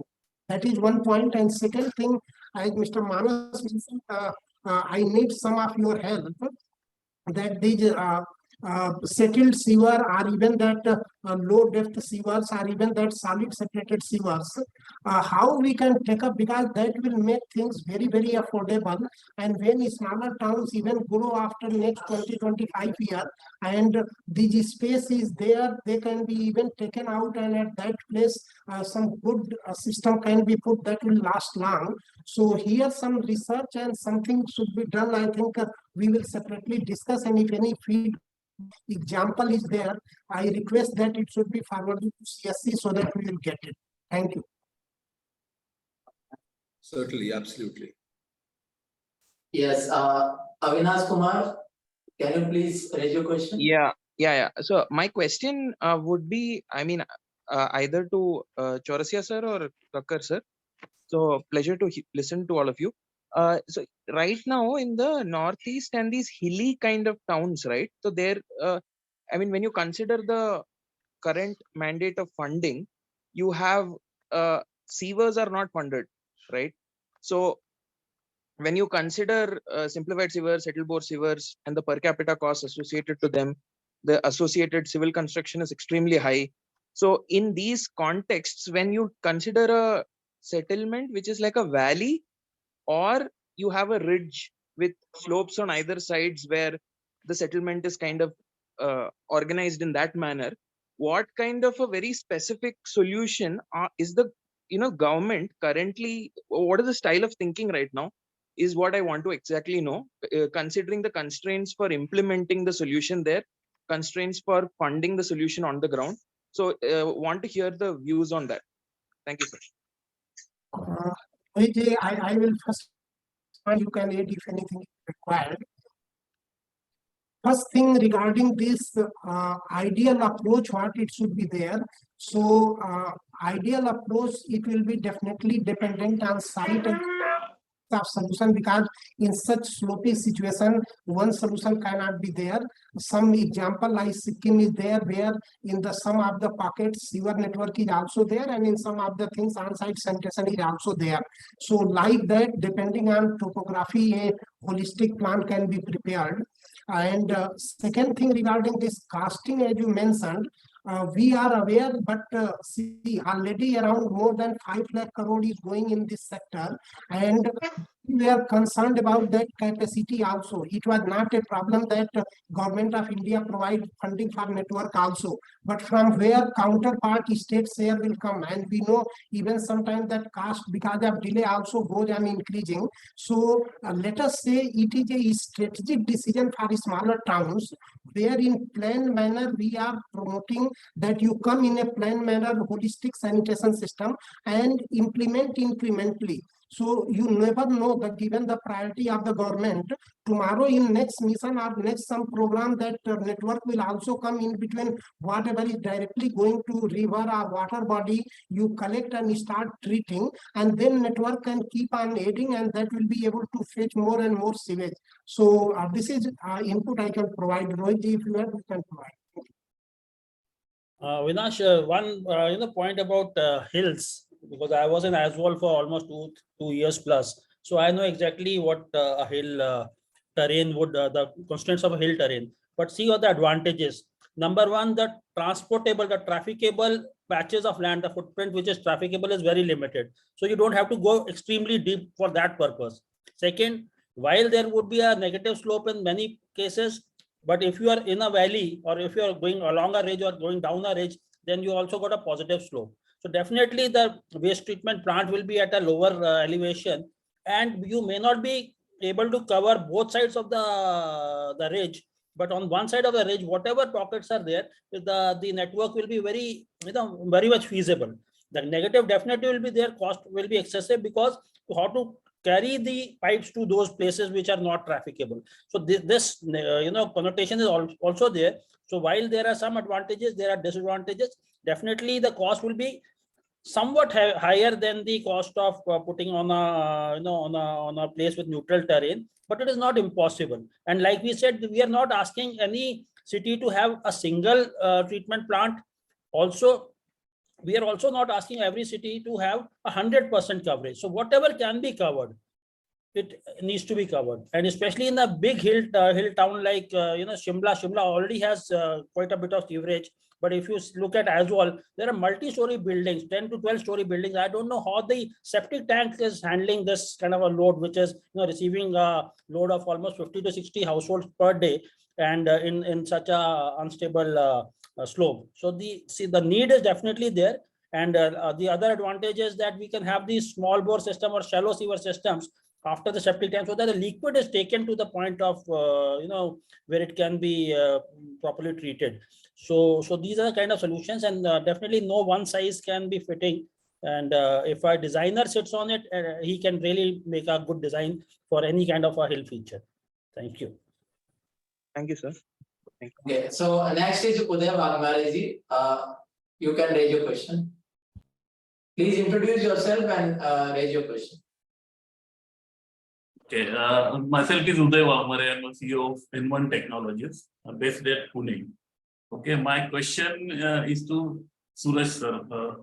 Sir, just heard about your GIS. That point is really appreciate your presentation. For dense population, and Rohit sir rightly pointed out about the hilly area. So have you ever considered the vacuum sewerage systems? So this is I personally was in Europe and Gulf. I worked there for 18 years on this system, and I came back to India last year and started the consultancy. So I have worked in this area a lot. So that's why, Suraj sir, do you know to the systems, and have you ever implemented anywhere in India? That's what my question. Yeah, thank you for asking. So a very interesting question, and I see Manas is laughing because recently, we have been doing an assignment in trying to see that how this vacuum sievers and probably pressurized sievers and stuff like that will work. So not that I personally have been involved as part of vacuum siever. Maybe Chaurasia sir can respond if there are any system currently working at the public domain, not in the private premises. But as far as my understanding are concerned, in India I'm not aware, but there are, what you rightly said, in Europe there are multiple examples. In Australia there are many. So yeah, but just last thing, that any of these systems, whether advanced, conventional, there is a message in terms of the decision making of it, and the inputs coming from the geospatial analysis can definitely be used. But I definitely not see the only solution in the the hilly areas as a vacuum siever. There are many other solutions also to look into it. If I answer your questions, what you asked, yeah. Okay, fine, sir. What I observed is that this system is having more benefits, technical as well as financially, in case of hilly, because the strata is very hard. You have to just excavate 1.2 meters, and even in downslopes and upslope it is working. So if you permit me, I can send you the details of the vacuum sewerage system, what I have worked on. So just send me your email ID. I'll send all the details of this system, which presently we are representative. It's a Slovak system from Netherlands. So I can send you the details, technical details, and all the presentation. to Manas sir and Suraj sir, if you permit me. Thank you. Sure, sure. So now I am requesting Gautam Mehta to ask question. Manas Can wants. can I just make one comment? Actually, Uday, thank you for bringing this up. The question that bothered us was, why is it that water comes to your house in a 1 or 2 inch pipe, but sewage has to leave in a 4 or a 6 inch pipe, right? And the answer is that you've got pressurized water, whereas you take sewer away with gravity. I think if we can look at this idea of solid free wastewater combined with pressurized sewers, you don't even have to dig it underground. The water can run along the ground, it can go uphill, downhill, anywhere. It would be absolutely amazing. And water cost about 1/7 end to end to build and to run compared to sewer networks. So intuitively, I mean, at a high level, we feel that even at a cost perspective, this can be very, very viable if technologically, administratively, operationally, if it can be done. It's something that we definitely want to explore. And anybody else on this call who is interested in this topic, wants to partner in some research, we would, both Suraj and I, we are working on this at Boda and at Impact. I would love to partner on this question. It's a very, very interesting one. So Ratsa, you are saying that this will be costing less than, that's the life cycle cost of a vacuum sewer would be less than that of a gravity system, even the capital cost? Are there some studies with this? No, there are no studies. So that's why this is literally an idea which came Yeah, up 2 we'll months be ago. also very interested. We are also aware of the system. We'll be very interested in case you can really come up with something, because as far as my understanding, and that is basically more academic level, that this was a very expensive proposition. That's why this was being discussed but never implemented. But you can definitely, will be very interested in case there's something like this. Let's take this up as a study. Let's all understand it better and see if there's something that can be done in the India context. I think it's definitely a very interesting question to look into. So thank you there for bringing it up. Okay, Mr. This will be the last question that we would like to wind up. Gautam. Good evening to all. Thank you very much for a very nice and informative session. So my question is to Chaurasia sir. If like any ULB of less than 1 lakh population, if they are planning for FSSM, then is there any funding available for them under SBM 2.0 to implement FSSM, like construction of FSTP, then dislodging vehicles, equipment, other items? Yes, dislodging vehicles funding is available, but standalone FSTP, as I mentioned, it is only catering only some certain portion, not holistically that total used water coming from houses. So standalone FSTP we are not funding, but if it is together with some STP and some ramp or solid liquid separator and other things required, that funding is available. Thank you, sir. Thank you, everyone. I think everyone of the panelists also got a chance to respond. If there is any last point you would like to make in a 1 minute, we would start with Mr. Chaurasia and Rohit Kakkar, Manas and Suraj, and then we will end here. Chaurasia ji, would you like to say anything as a concluding remark? इसमें simply एक message हम देना चाहेंगे. I would like to send only one simple message that whenever we are designing any system with public funds, try to see is that how best it can be utilized, solving the problem at economical rate, and it can be run. This spirit should go to each and everybody.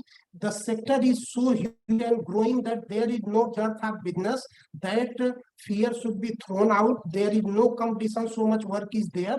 But if we grab this opportunity as an intellectual on this forum, and even those who are not present here, we will be able to do justice with people, and those people whose voice we are, I will say like that. Thank you.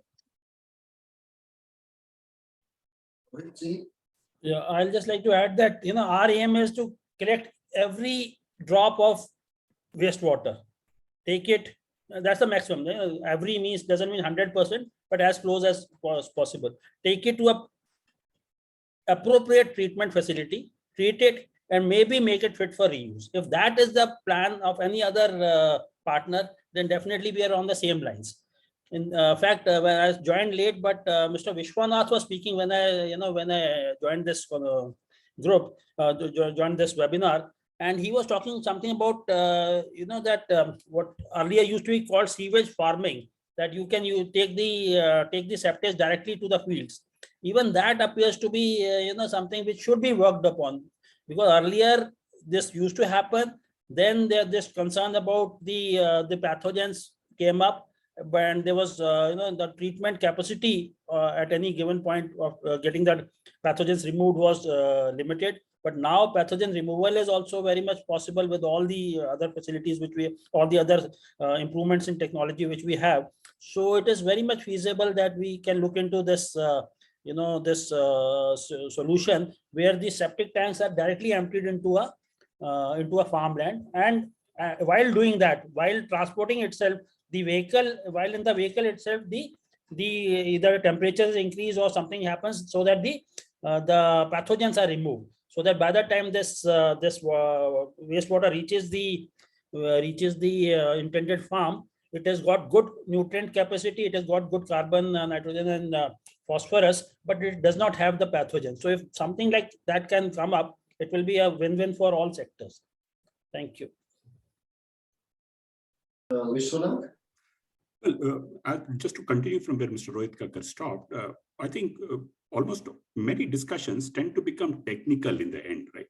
Whereas in the ecosystem, there's a social part of it, there's an ecological and environmental part of it. We get fascinated by technologies, vacuum thing and all that, which is fine.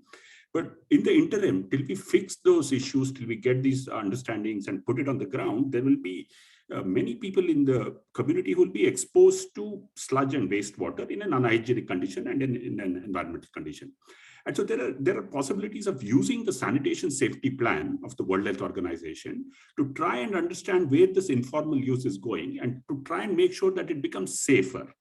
We do not have the luxury of making it absolutely safest right away. So till we get our systems in place, if we are able to make use of these nutrients, as Mr. Rohit Kakkar was pointing out, or Mr. Chaurasia was pointing out, and make sure that it gets absorbed in the soil, because soil is the best recipient rather than water for any of the wastewater or sludge. And if you do it in a manner in which you bring more partners and more knowledge into the system, soil is a great treater of water. And Mr. Rohit Kakkar, if you put the sewage or septage into a compost pit and you just sprinkle urea on it, immediately there's a disinfection thanks to the ammonia. So the farmer gets urea at 5.5 rupees a kg. All you need is a sprinkling of urea and then a covering. So there are smaller and easier technologies which includes people with their livelihoods. If we can join them as part of the solution, it will be great. Very rightly, sir. So I think my two closing points. Thank you very much for this conversation, by the way. It was really interesting. One is, let's take a holistic view on things. Let's not separate water and wastewater. Let's look how comprehensively we build infrastructure which is climate resilient, climate sensitive, energy efficient, etc. Right? So I still feel that taking wastewater and being able to reuse it within the urban environment is much better than trying to reuse it for agriculture and taking it back to rural areas. The second is that I think if you're going to spend this much money on urban infrastructure generally, but water and sanitation, I think we really should have a government-driven research agenda and a study agenda, so that we ask the questions that are relevant to Indian cities, pilot the technologies that are relevant to Indian conditions, and we design systems that will solve our problem instead of having to look around the world and say, "Acha, wahan pe aise hua tha, yahan pe hoga kya?" I think we really should, and I think a lot can be done because there are wonderful partners here. And we are all here to help. So if there is somebody taking the lead, I think there'll be a lot of people lining up. So thank you very much. Yeah, I'll just say that we very relevant point everybody has just mentioned. But integrated approach is one, and then we also have to everybody worldwide nature-based solution. NBS has been a new understanding, both in grey water and green infrastructure and in the grey infrastructures. And we look, water is one single problem. So it's not that, the stormwater is different or the water and then sanitation. It's one single problem is a integrated water plan. So I think that, can be looked into so that becomes more holistic and wholesome. So one solution, if you're trying to provide, that is also going to help you for other solutions, other problems that you have in the ecosystem of water ecosystems. And with that, not just GIS alone, but there are many tools, but GIS especially help you to, it's very handy, it's very quick tool. And it's not data dependent also. So it gives you to at least, help you to have a good feasibility or foundations level understanding done, fundamental level understanding done. So that also can be explored in the whole, water level ecosystem planning that we do for any cities or region. Yeah. Thank you, Suraj. From our side, from CSC side, we would only say that, there is so much to be done that we need to start doing things as much as we can. And we would expect that CBHU also, plays that supportive role for all interventions, because we are all here to do what is required. So I think we need to have that larger perspective. And the aim should be that if we can improve what is there even by 10% or 20% in the short run, that will be a big achievement, whether it is FSTP, whether it is IND based systems, whether it is STPs, or whether it is land application, as Vishwanath is saying. So I think we should also have these kind of milestones that our work, is it actually contributing to any improvement? Because, we all will talk about infrastructure, we will talk about costs and public health and outcomes, but at the local level, there should be some short-term, goals. And as I said, IND is a good system wherever river pollution is an issue. You can certainly, do go for IND, and you should do that. So like that, if we think in that IT mode, the way IT people think, let's solve this problem of the client, rather than sell them my latest software. So, that should guide us as much as possible. And we look forward to working closely with everyone and bringing the lessons from the ground, as also with the policy makers like CPHEO, with the state governments, because India is a federal system. So, there are many players in all this, and together there are some issues like the standards and norms, which Rohitji also was mentioning. If somehow we can address that, then land application is also possible. So if treated water is seen as different from water disposed in the rivers, then you can have different standards for treated water to be used in agriculture.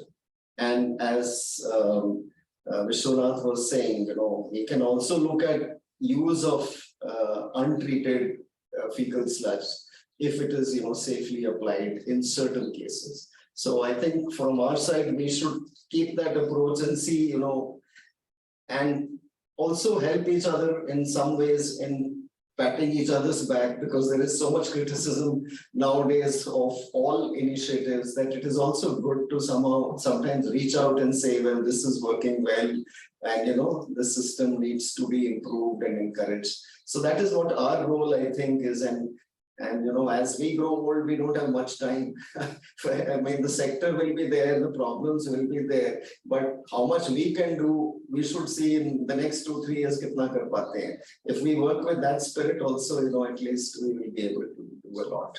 Thank you very much for being here today. Thank you, everyone. Thank you, everybody. Thank you very much. It is a very nice and successful program, I will say. And let us continue debating and evolving some of the things which can result in policy and even standards. And I think we are directly and indirectly, we are strengthening this sector and helping people. So this is a good thing, and we thank all participants also, and also CSC for taking pain organizing. And you could see that I was going through yesterday the whole chat of 3-4 days they have compiled. That is a great thing. I think that sort of support will be really helpful. Thank you very much from our side, Dapinder ji and whole your team, CSC team. Thank you. Thank you, sir. Thank you, sir. Thank you, everyone. So we will share all the PPTs, recording and proceeding on the CSC website. We will upload on CSC website as well as share to your email IDs. Okay, we'll send. Oh, thank you. Thank you. Thank you. Thank you, everyone. Bye-bye. Bye.